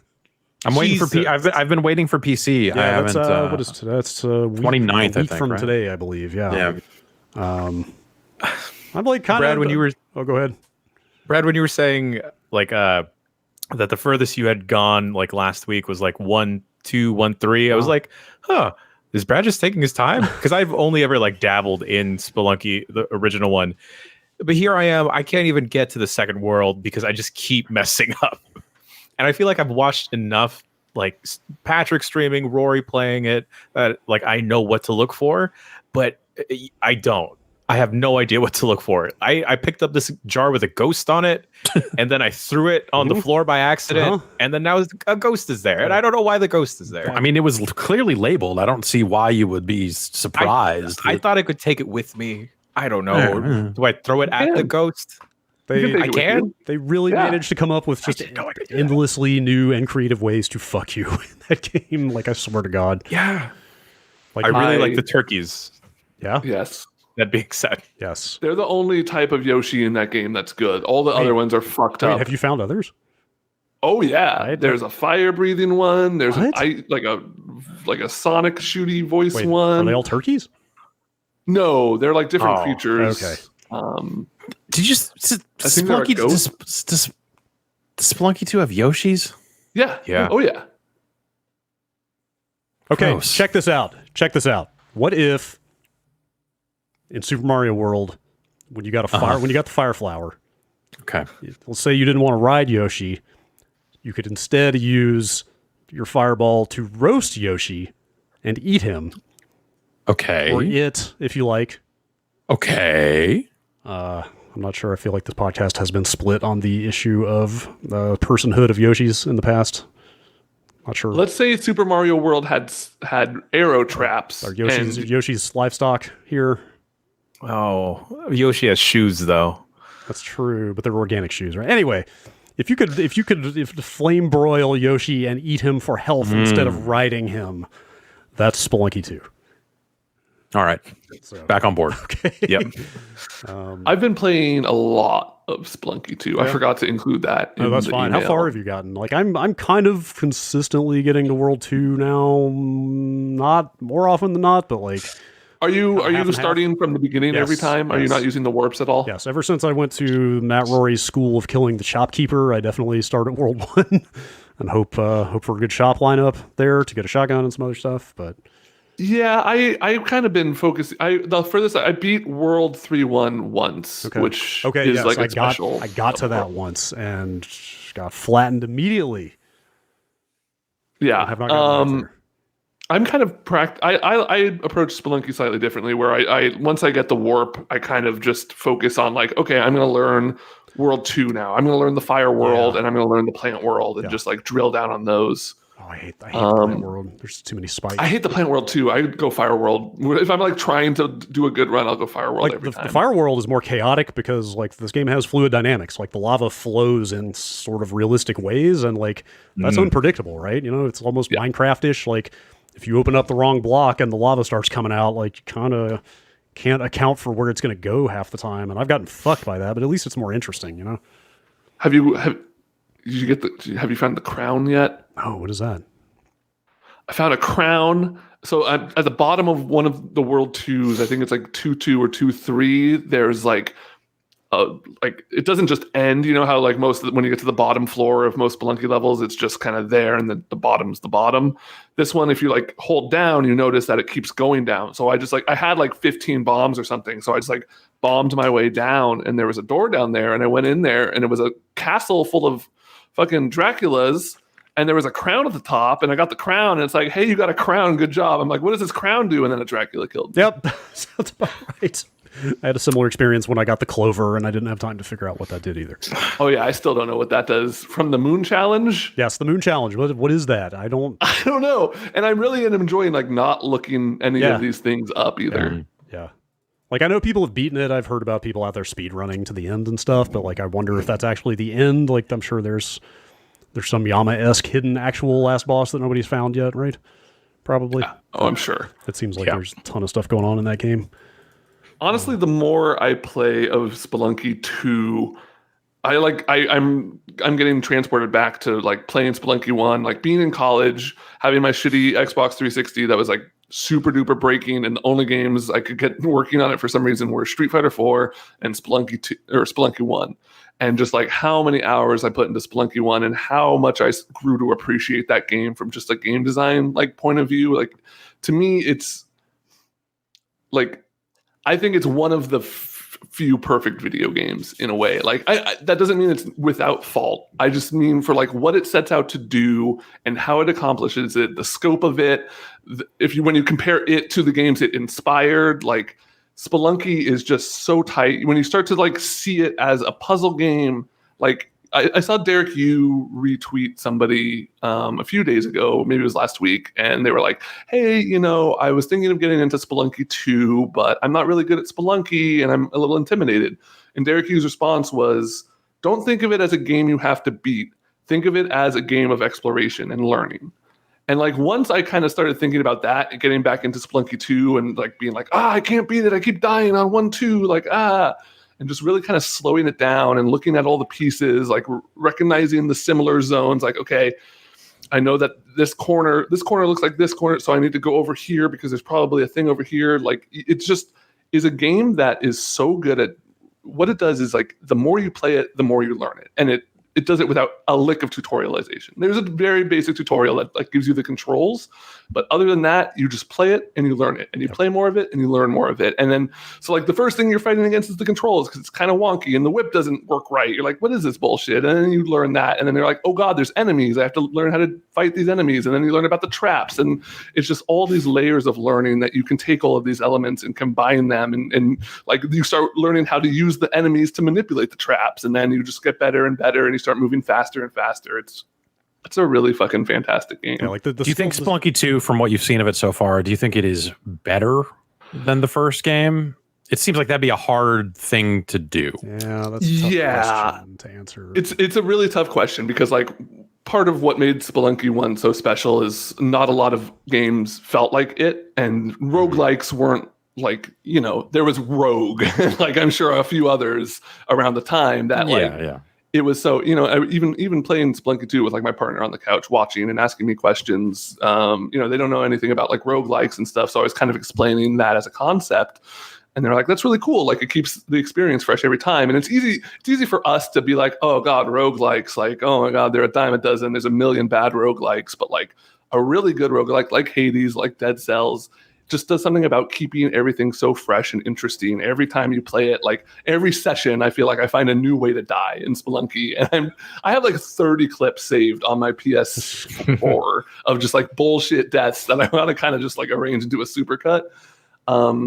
So like Spelunky 2 doesn't have that. It doesn't have anything, like it's not changing video games in a way that Spelunky 1 did, but like viewed in a vacuum, I think Spelunky 2 so far has potential to be a better video game because I feel like Derek Yu is a very smart game designer, and I feel like he took his time to figure out what small tweaks he could make to Spelunky 1 to make it better. And I think so far, I mean, it's fucking hard, man. It's like really fucking hard. Definitely hard. I've yet to beat it. Yeah. But I think it has the potential. Yeah. Yeah, I can't say that it's better, but it's definitely more of an extremely good game. And, you know, like stuff like the lava flows, and there are new mechanics in there that definitely add to it. Yeah. I just found out yesterday you can rope through spikes. Wait, what? Did you know this? You can drop a rope and just climb down the rope onto spikes and just... Fuck no, I didn't know that. Right? Like, you know, all those, you know, that setup you constantly see of there's like a bridge and a bunch of spikes under it and like a dog or a chest or something at the end of the spikes? You know what I'm talking about? You can just rope plenty of those. Yeah, you can just rope right down onto those spikes and walk back and forth. That's really good to know. Yeah, I had no idea. Fallen into plenty of those. Game changing. Yeah, the game's quite good. With the teleporter that you pick up, can you go up or is it just horizontal travel? I'm not sure. You can definitely go down because that's how they did Spelunky speedruns, was with teleporters going. Oh, like, boop, boop, boop. okay. Yeah, just don't teleport into the rock. I've done plenty of that too. There's an animal. There's a Yoshi that teleports. Whoa! Wow. Huh. Have you gotten the power pack? I assume. You've probably seen. it at No, some I haven't point, picked right? that up. Oh, that thing's awesome. I mean, that's how you get the fire whip. Like, it modifies every weapon that you can possibly carry in one way or another. That's cool. The hover pack is also weird. If you've seen that thing, I got it and then instantly died trying to use it. like you jump and hit jump again to lock your position in the air, and then as far as I can tell, it never runs out. You can just hover at that height forever. Just kind of zoom back and forth. There's a bunch of weird stuff in there. All right. Well, I guess we've reached that point in the show where we have to talk about wrestling. As we said, it can't be avoided forever. Yeah. No, it's 1:15 Pacific Standard Time, Pacific Daylight Time. Yes, I apologize. The internationally standardized appointed time in which to discuss wrestling. WWE 2K Battlegrounds is a wrestling video game that is out now. This thing, you know, they put those trailers out. They said like, hey, we're canceling. We're not going to put out a traditional WWE video game this year because they're bad. Because last year's was so rough. But we got something else. And this is the something else. It's from the team that did, or it's from the Saber Interactive, from the studio that did that NBA Playgrounds. Okay. Which is a very, very bad NBA Jam clone. Not clone's not the right word because they did not. It would be better if they had cloned NBA Jam. It is a bad arcade style basketball game with some rough monetization stuff around or unlocking players and all this other stuff. This is kind of that in some ways, where it's got a similar look to it. Like it's so bad at replicating the characters and the personalities of the WWE. Like they just gave a lot of players like very generic animations and stuff. So like you taunt with Stone Cold Steve Austin, and it's just like that's not a thing that character would do, and just a lot of stuff that just like doesn't fit right on that front. It feels very thrown together, and it feels very sloppy with the license, I guess. How deep is the roster? It is not deep enough, and a lot of it's locked. And you can grind currency, or you can buy currency to unlock characters. And I'd say like half the roster is locked right now. And they're like, we're gonna add all these characters post launch. And if you look at that, not knowing what the game is, you look at it and go, oh man, that's a lot of characters that are should put in the game. But you're going to have to pay the currency to unlock them. They're not just going to say like, here you go. Here's all these characters we forgot to put in. Is this a full price product? It's $40. Okay. There's a higher end edition that I think gives you Stone Cold and The Rock, which The Rock is like the highest rated character in the game, as far as I can tell. Stone Cold right behind him.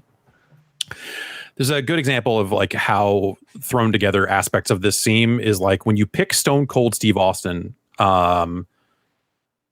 it says Jerry the King Lawler doing commentary says it says Stone Cold Steve Austin. Like they didn't record him saying it all at once. They just recorded the different barks or the different versions of like what you might use in commentary, and then just stitched it together for the character select or something. It just seems really shitty. Like the commentary's bad. You know, there's just a lot of like really bad stuff around the edges. I don't think the gameplay is great, but it is actually a lot better than I thought it would be based on the track record of the NBA games and just some of the stuff they have shown of the game prior to release. You're like, this thing looks like a dog, but it plays okay. Is the wrestling engine like its own thing, or are they trying to replicate what the normal mainline games do, or do they just come up with their own thing? It's like punch and kick and counter, and like it's very arcadey. It's very simplified. It's very stripped down compared to what the core WWE games are attempting to be. So in that vein, this is the best WWE game on consoles since WWE All Stars. Wow. Which is a very low bar. Huge praise. An extremely low bar. All Stars, was that the one that was like kind of 7-8 years ago, something like that? Yeah, something like that. Very arcadey. Yes. Okay. I believe Sal DeVito worked on that, if I remember right. They showed up at a random Wednesday night fights in SoCal. Yeah, so it's meant to be this arcadey thing. It has this story mode. I've posted on Twitter some screenshots of the comic book style story pages that have Paul Heyman going to Vince McMahon and saying, I've got an idea for a new league. And Vince McMahon, who's eating French fries in the shot, which is not realistic, just saying like, yeah, whatever, do it, pal. And like just the art is so... Like the character models in game look bad, but also this whole comic book thing look like bad in a totally different way, in a way that I'm kind of way into, because it just like it's so fucking bad, but like hilarious. And they've got a whole story mode around like, you know, in original characters working their way through this new Battlegrounds concept. And anything like the Raw Underground?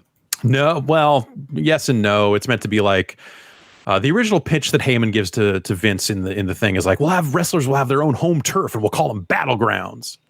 And that's about it.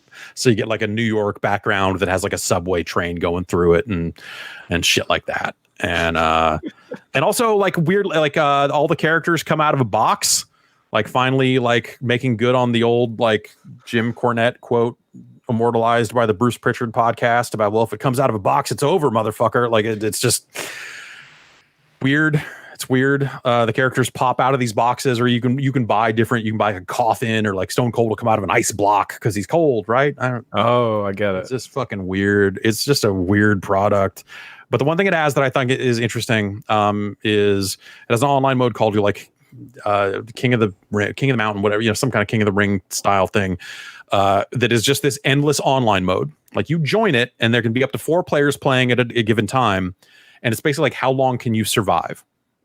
And if you knock out other players, eventually anyone else who hits join might jump into your game and start playing with you. And if you eliminate them, they get eliminated, and maybe someone else comes in, or you get eliminated. You rejoin or and start over from scratch, or so it's like this endless thing in a way. Kind of cool. Yeah, it's a neat idea that actually I think is maybe the coolest thing about it. There's never any ultimate winner though. There's never like hit 20 points and you win or something. I don't think so. Maybe you run into a situation where if no one else is playing the game online, because no one else is playing the game online, maybe you would end up getting like a, hey, you won type of screen at that point. But the game has crossplay, and I'm having trouble finding players as of the second day of it being out. It was like, oh, this isn't working. Like, I'm not finding anyone. The other online mode they have is like a tournament thing, and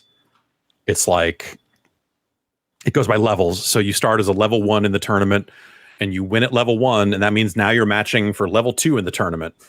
And I have never found a match for a level 2. It goes like level 6 or 7 or whatever it is. And so I imagine it's looking for another competitor who has won one match online before and just never finding anyone. And it's the online stuff seems like A, the best part of the game, B, no one else is playing it. So at that point, like I would not recommend it. I think the action's very simplified in a way that like it's not like long lasting fun. So I guess like all I can say is it's better than I thought it was going to be, and they have some neat ideas, but their monetization and the grind currency and how quickly that comes in or does not come in seems uncool.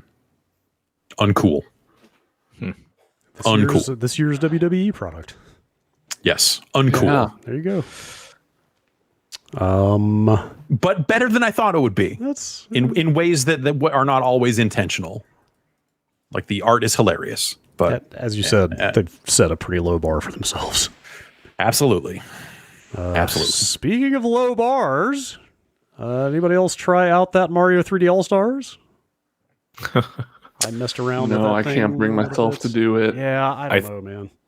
Wait, I never tried Sunshine, and I was really close to pulling the trigger. you saying you don't want to get in on this limited engagement?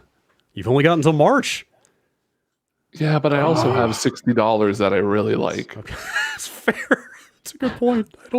I installed it and haven't launched it yet. I don't know, man. I mean, it's exactly what it says on the box. You know, we talked about it when they announced it. It's exactly that. Mario 64. Okay. I don't know if I can bring myself to say this out loud, but I don't know if Mario 64 holds up as well as I thought it would. Like, I will fucking come through this screen and fuck your shit up. What are you? One of the most important games ever made. Shut your goddamn mouth. One of the most important games of all time. I'm with Brad on this. I fucking like I played the N64 version. I physically within the last year. I almost killed myself doing manual labor trying to get enough money to buy a Nintendo 64 on day one because I fucking had to have Mario 64. Like, I get it. At the same time, and maybe there are things they could have just done to this version of it that would have helped. Yeah. For example, something approximating real camera control on the right stick, as opposed to just mapping those C buttons to that stick. That's a bad. I don't remember. How does that camera system even work? Like at a certain point, you can't keep rotating it, right? Like you hit because you're like you're moving a Lakitu around Mario. The camera. Right. And he can't go through walls, so he gets that's stuck what it sometimes. is. Okay, that's what it is. That's right. Okay. I mean, it's fine. It's fine. People have done a lot of things with Mario 64 over the years, and this version of the game acknowledges none of those things. Yeah. You know, whether it's the speedrun community and all the weird stuff that you could do in the version of the game that they chose to not put in here, or if you start going down the rabbit hole of people have ported that game to get it to run natively on a lot of different platforms these days with a lot of enhancements and a lot of things that you're like, wow. There's a GitHub repo out there for a PlayStation Vita version of Super Mario 64. Ooh. Yeah. If you're into such things. And whatever. It's a fine game. Like a lot of that is control based. The camera could have been updated. Like it would be great if that thing was widescreen and a higher frame rate on the Switch. Even if they didn't do anything else to it, which, They took out Solange Bowser. They did. Yeah, because it's the other version of the game. Right. Like that also removes that backwards long jump. Yeah. tech. Yeah. Though people have already started finding ways around that. I just love it. That's my favorite part about the release of this is the speedrunning community getting their hands on this and treating it like a new. Yes. This is yet another variant of Mario 64 to be mastered. I would expect no less. It's the Rumble Pack version, so what are you gonna do? I didn't try out Sunshine yet. It sounds like that was the one that got the most actual improvements, right? Like didn't they actually make some control upgrades? Folks are saying that they reversed the inverse controls, but didn't give you the option to bring them back to inverse them. The camera. That's how it should be, because the controls, as someone who played some Sunshine not that long ago, running on a pretend GameCube, the defaults there are terrible. So if all they did was reverse it and make the right stick behave properly, that's already a better game. I mean, I wasn't going to say it, but yeah. I think that's the most significant, one of the more significant improvements they could make to Mario Sunshine is fixing that fucking right stick. So, hey, at least there's that. Yeah, I think they should give you the option. I mean, honestly, but I think that version got the widescreen treatment also. I think, but I did fire up Mario Galaxy, and that shit looks amazing at 1080p. Nice. Which, granted, it's not the first time that's been available in some form. But in a turnkey fashion in which you can just play the game on your Switch for money, having that at 1080p 60 is pretty awesome, especially handheld. Well, it's 720 on the handheld, but nice for them to preserve that game. I played it with a Pro Controller, and aiming the little star pickup doohickey cursor thing is a little strange with the just kind of tilting the controller around a little bit, but. That stuff seems fine. If only you could map that to the right stick or something else. Yeah, if only. Anyway, that's out there. Get it if you really need it, because the clock is ticking. $60, right? Yeah. It's a little stiff, I think. Personally, and, people have pulled it apart and looked at what they're doing from hey, they made some emulators and those games are running on there. Yeah, I mean, apparently they've been getting other GameCube games up and running on that GameCube emulator. If you have the means, is my understanding. I do not, but that's interesting. Yes, I fully agree. At the same time, the people who have been pulling that stuff apart and data mining it and whatever kind of are also saying hey, this doesn't necessarily look like they are planning to start selling a bunch of GameCube games on the Switch necessarily, but some of these capabilities are there. Yeah, some of the work is done at least. Yes. So. All right, real quick, you want to touch on this Black Ops Cold War alpha before we get a break? Yeah, sure. They ran this for part of the weekend. I guess it was Friday morning through Sunday morning, which is kind of a weird stop time. Few maps, few modes. It was weird to me how much it really... you think about Call of Duty and the way that they had different developers working on different Call of Duty games at different times, to where the games felt different in ways that weren't always positive. It was just Treyarch's got its way of doing things, and all these menus are completely different. This looks like at times certain menus, certain in-game situations. This looks like Modern Warfare reskinned to be in the 80s, in some situations. So a little more brushed metal on the menus, stuff like that. Is that what a little bit like that. A little more like here are some typewriters, and so that's to wrap back around to fonts. They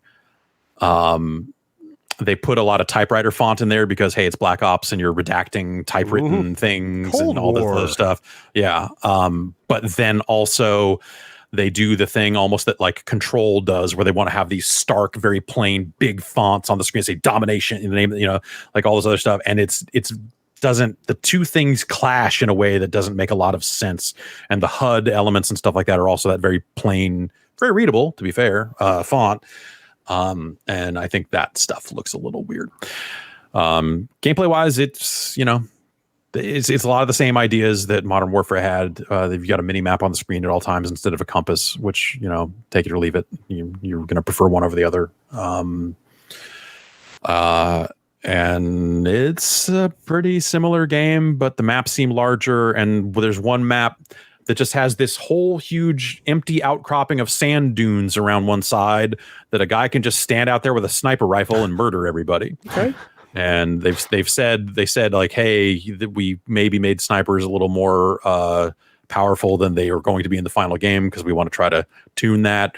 But you just look at it and just go like, huh, this is if they are. And one of the first things I saw someone say when they did their big reveal and had a bunch of streamers playing the game was someone saying snipers are back in the most like fucking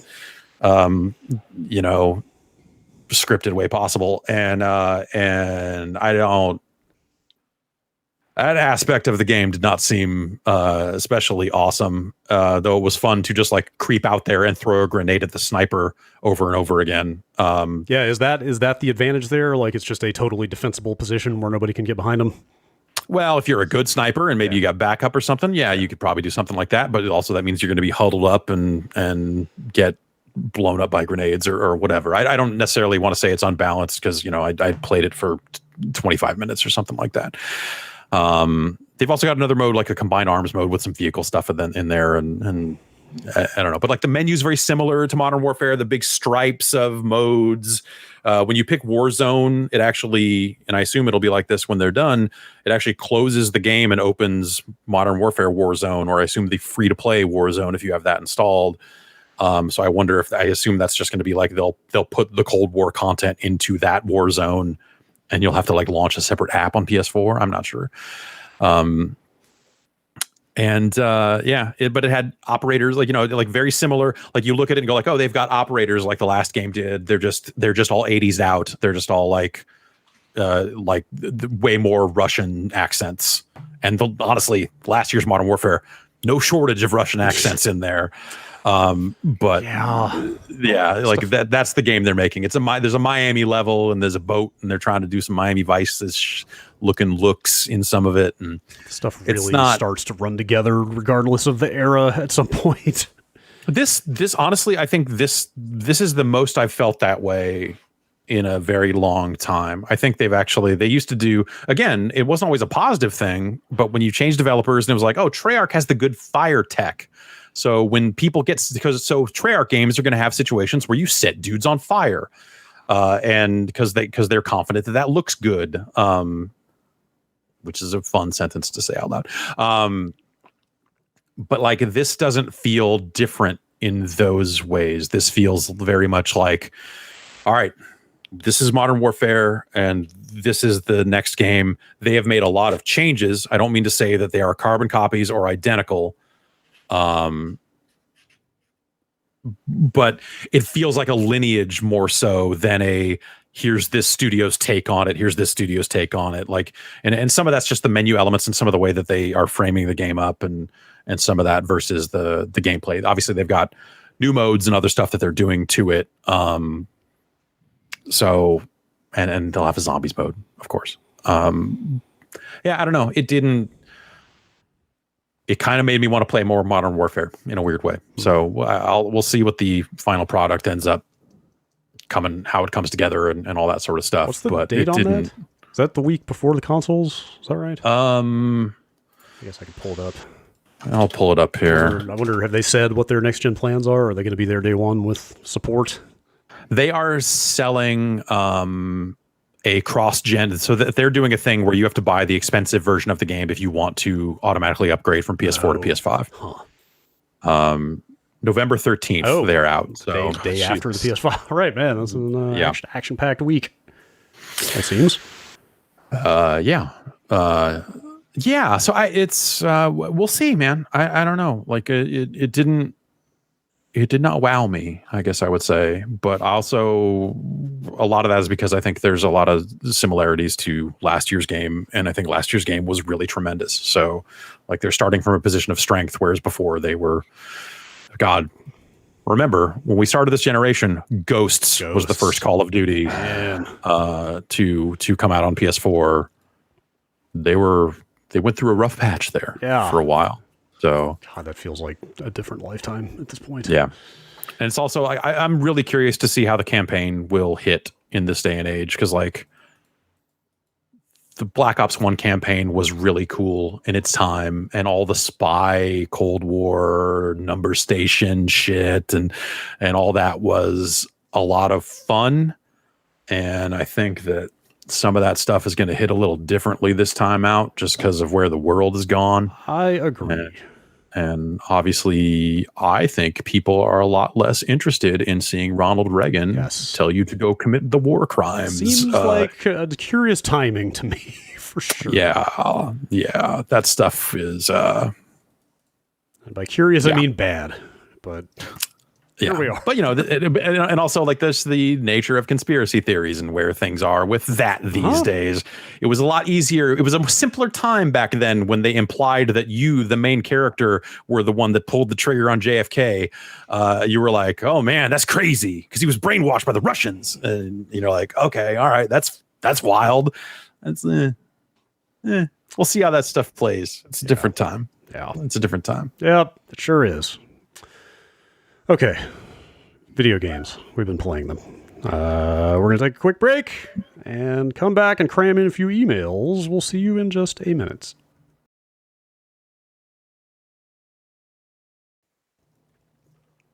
Jeff, by request, you have the floor. What do you think is going to happen to QuakeCon? Good question. Where is QuakeCon? Dallas, normally? Usually. Do you think they'd move it into Microsoft's theater next to the LAC? See? No. I like it being in Dallas, I think is too much of the legacy of that community and its software and all that stuff that I think you can't move it out of Dallas or it's not QuakeCon anymore, personally. Yeah. I mean, they do run Minecon in some form, virtually, obviously, these days, but... Although, like, I don't know what QuakeCon even is at this point. It already morphed into this weird vehicle for all of Bethesda's stuff, right? Yeah. So, like, it's not if there's no real reason to have a Bethesda-focused event like this anymore, right? Sure. Then what is QuakeCon? Right. Do they just strip it down to the roots and say, all right, now it's really Now we are just really going to sit in this room and play fucking Quake. Dude, let's all put our computers in the car and drive to Dallas and BYOC. Ooh, I want to be the guy who gets duct taped to the roof. Okay. We'll bring extra duct tape. Like, that is the original QuakeCon experience, is just like 300 people in a ballroom in a hotel with their computers, not showering and drinking energy drinks, playing Quake for 3 days. And then some people from id come out and go, fuck yeah! And then everyone goes, yeah! And then that's about it. And then John Carmack talks for 3 straight hours about binary space partitions. And everybody nods politely. It's just like goes, okay. Yes. This is a tweet of the week. I don't know. We'll see. I don't know. That would be cool. They should make it more like it used to be. That's what I'd like to see. All right. Well, let's get into some emails then here that were sent to bombcast@giantbomb.com. The first email came in from Matt in Connecticut and is about a similar topic. Not surprisingly, a lot of people have that acquisition on their mind. Matt says, putting the nagging thought aside about what consolidation is going to do to the industry, what weird-ass pie-in-the-sky crossovers can you imagine coming out of the big Bethesda buyout? A Master Chief character pack for Doom? A Forza Horizon Skyrim expansion? A Windows Mixed Reality ArchViz demo using Praise Space Station? Bethesda stuff in Minecraft. Okay. Yeah, that's you know what that is. I would almost put money on something like that happening at some point. If that hasn't happened already, because there's a bunch of external packs for sale for that version of Minecraft. Yes. BJ Blazkowicz in Killer Instinct. Okay, sure. Be into that. BJ Blazkowicz as a new third character that is the basis for a new Banjo-Kazooie game. He's wearing a backpack and Banjo is in there, and Banjo's wearing a backpack and Kazooie's in there. Does Gruntilda team up with Hitler then? Yeah. Yep. I didn't want to give away the ending, but yes. I'm going to say pack Doom in with the next version of Windows. Just make Doom. That'd be fun. Make Doom the new Minesweeper. Make Doom the game that comes with Windows. Sure. Just make Microsoft Excel run Doom. Right. If you put the right thing in the cell, it just pops open Doom. You've got more money than anybody could possibly need. You don't need to keep selling Doom anymore, man. Just give the people Doom. All right, the Yeah. monkey's paw curls, and you get Doom 64 in your PC. Get that poison out of here. Uninstall that and Cortana, and then I'm good to go. Clean install. All right. Next email is from Joshua in Baltimore. I got my partner an Xbox for his birthday a few months back, taking advantage of the Xbox All Access bundle, specifically for the upgrade pathway. You guys may remember that it was like if you bought into the Xbox One X version of that thing, there was like a straight upgrade to the Series X. Right. Yes. Through that payment plan.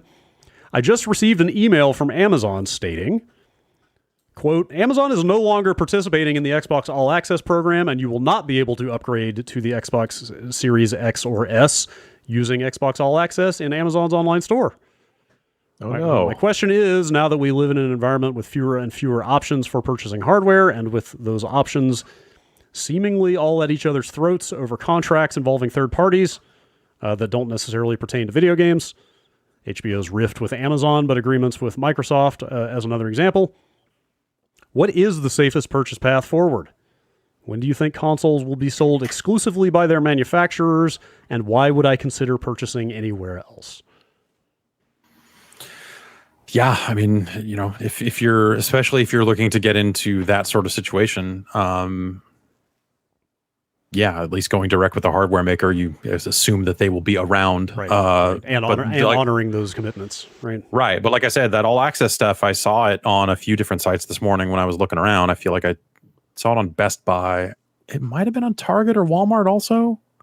I don't actually know for sure who was supporting it, but yeah, that thing. That's a shitty situation. That thing's a good deal unless you find yourself in a shitty situation where you cannot pay it, and then suddenly they're going to get you on some late payments and late fees and all that other stuff. So so be careful about that as well. Yeah. I don't even know who's at fault in this situation. Is it Amazon for not honoring their end of the deal? Probably.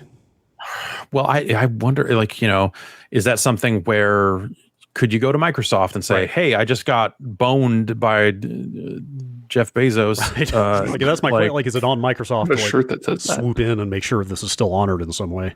I think if they want that program to thrive and continue, then I think they should.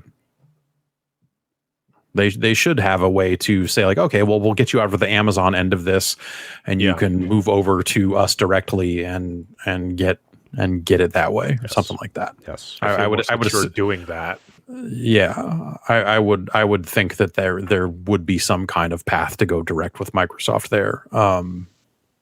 One would hope that would be the right thing to do. I don't know if they're doing that or not, or what the deal is, but that seems like that would be the right thing to do. Do they use what is it, Citizen One, I think, is to process payments for that stuff, same as Apple? Right, yeah. So if it's all the same processor and all that other stuff, then why does it matter if Amazon's involved or not? Like, theoretically, couldn't you just go a different route? Yeah, I don't know. I don't know enough about it. Yeah, hopefully they figure that stuff out.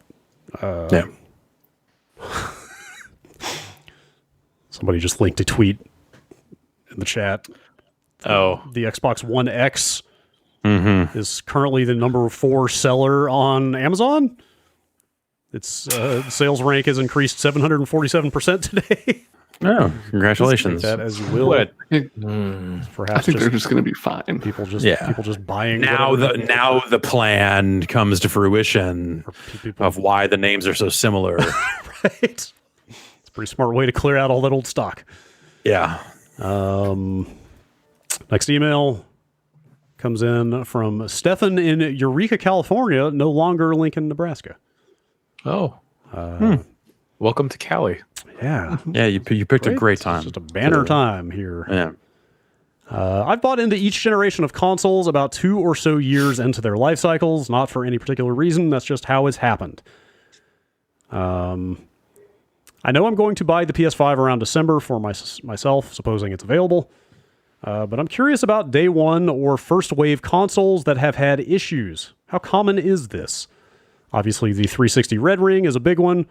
But is it common for chips to malfunction, cooling fan issues, etc. with the first consoles that roll off the production line? Is that something to be worried about? Whether it's valid or not, I absolutely worry about that. I've had enough problems with launch day consoles that I got skittish about it even before the 360 stuff started. I have not. I don't think I've run into any real issues with any of that stuff. Obviously, like there's some models of PS3 that'll like yellow light on you and some of that other stuff. Yeah, I can't think of any other than like, hey, this thing is loud and now it's quieter or whatever with some of the PS4 stuff or whatever. But I'm trying to Joy-Con think. drift. Joy-Con drift. Although they still fix that yeah. problem. Like the Switch Right. Lite has drift problems too. I cannot believe that's still a thing. Oh, that's terrible. Yeah. On the Switch Lite, that's extra bad. Couldn't they just do that on the fix that on the software end and just be like, hey, we've got some dead zone configuration stuff here I that don't know. is gonna. That seems like that might mess up games that need it to be more sensitive than that. I don't know. Yeah. That's just my guess, but I think I was just scarred by my experience with the original PlayStation because I went through. I'm pretty sure I ended up on my 4th original PlayStation by the time that generation ended. Wow. For various problems, but the first one I bought, like the month of launch, I don't know if it was on day one, but it was right in that window. Had that overheating problem where I had to turn it upside down to make it work at all after a few months, and then it finally, That wasn't overheating. That was like on the PlayStation. That was like the laser. The spring holding the laser in place would get weaker. So if you turn it upside down, it would take gravity would do the job for you. Okay, I always heard it was because the vents were only on the bottom of that thing and it had no active cooling. So that helped it like cool itself. I don't know who knows. I don't even remember why I had more after that. I think maybe the drive died on one of them or something. I don't know, but I went through a lot of PlayStations. My first PS2 also the drive tray just about died eventually. Oh yeah, I had to get a slim one of those. Maybe it's just PlayStations. I don't know, but and then the red ring happened. I definitely had a couple of red rings as well. Like I've had some bad luck with launch hardware shitting the bed over time. I got extremely lucky and never had a red ring for my 360. I moved like 3 times with it. I played it, it was my console for college. I played it all the time. When I learned it was a thing, I started wrapping it in a towel as like a precursor because people were like, you got to do this and you got to have it this way and not that way. I took every precaution. It's the only time I ever got really lucky with gaming hardware. My PS4 that it stopped working that one time with Avengers. Have you guys been seeing more and more people reporting that Avengers is breaking their console? What?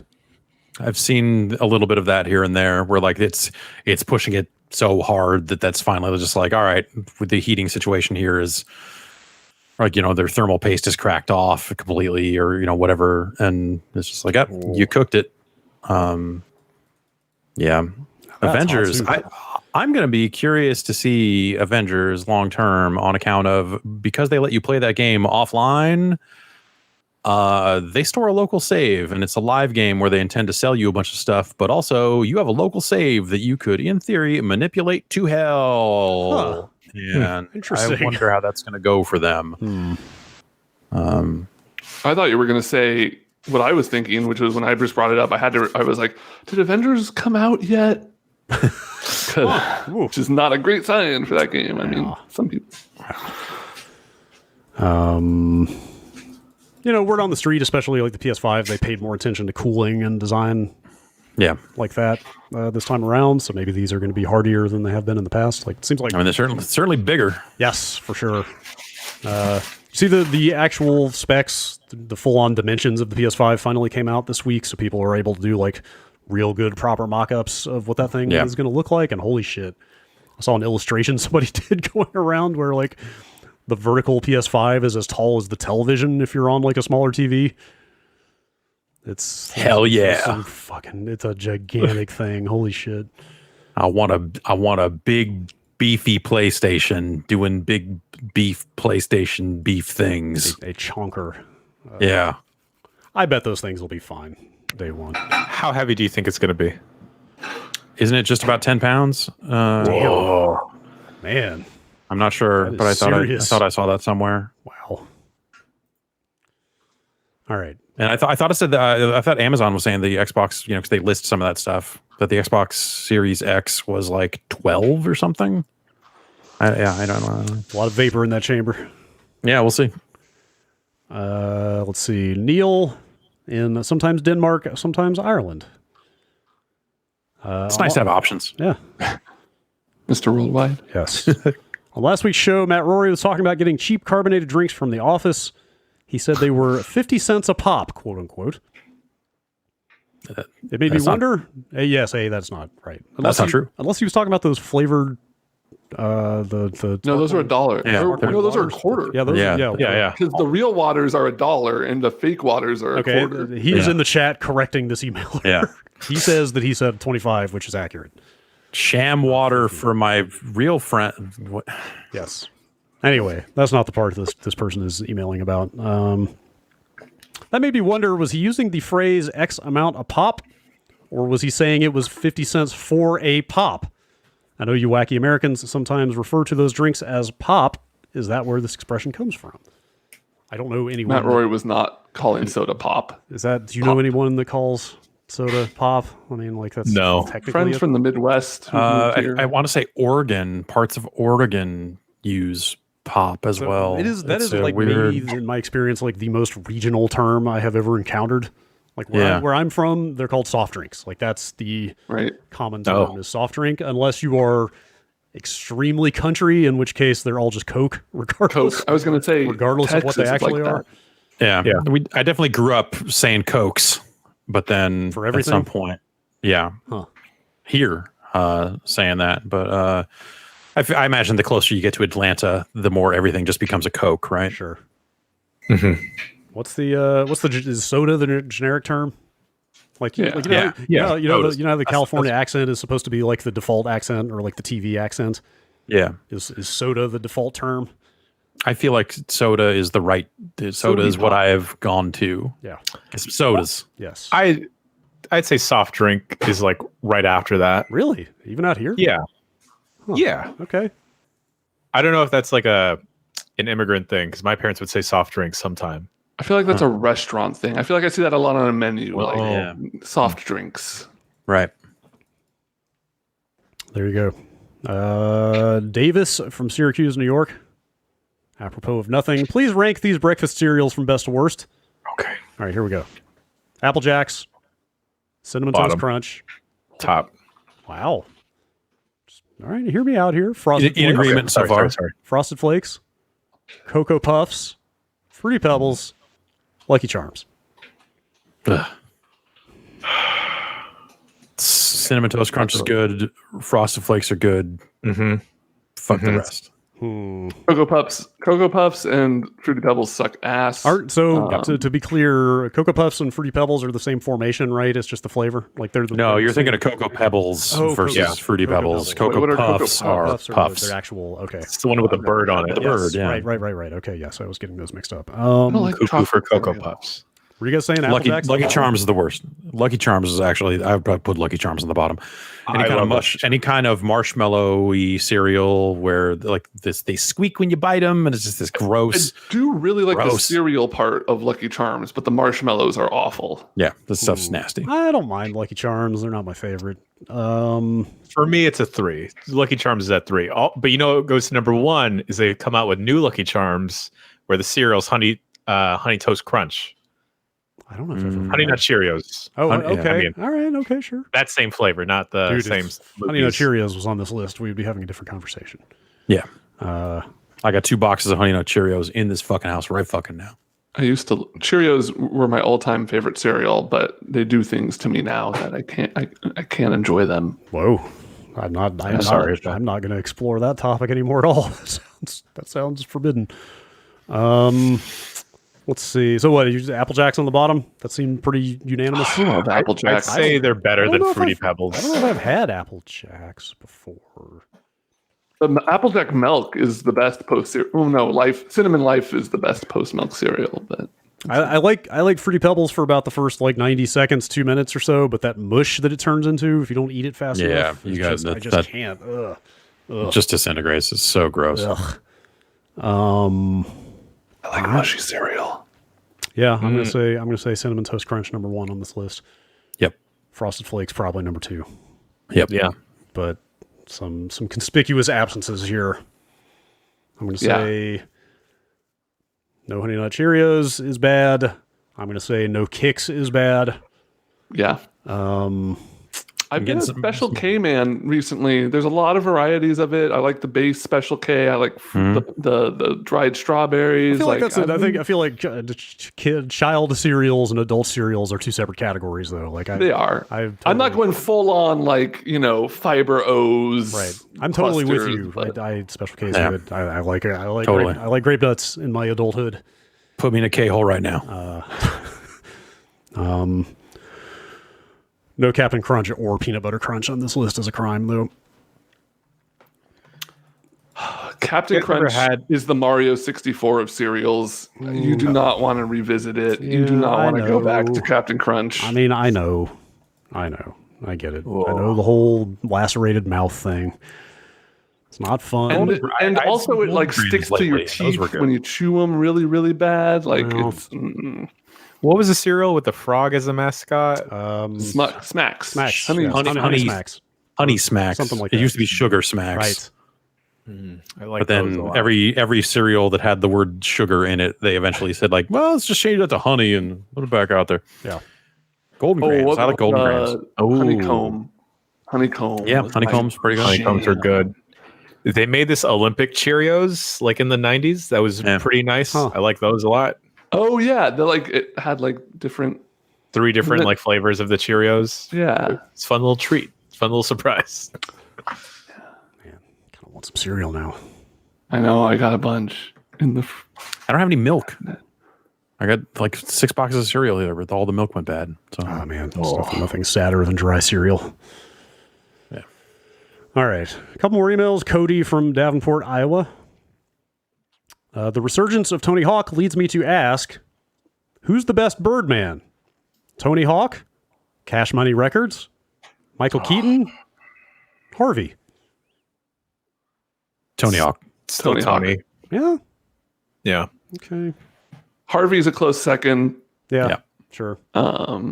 Birdman. Bottom tier. I don't mind that movie wasn't great. I don't mind it. No, I mean Birdman. Cash Money's Birdman is probably the third, and then Birdman the movie. Birdman, whatever. If we were talking Michael Keaton writ large, I would say Michael Keaton, but purely in the context of the one film, I guess I could see it. Yeah.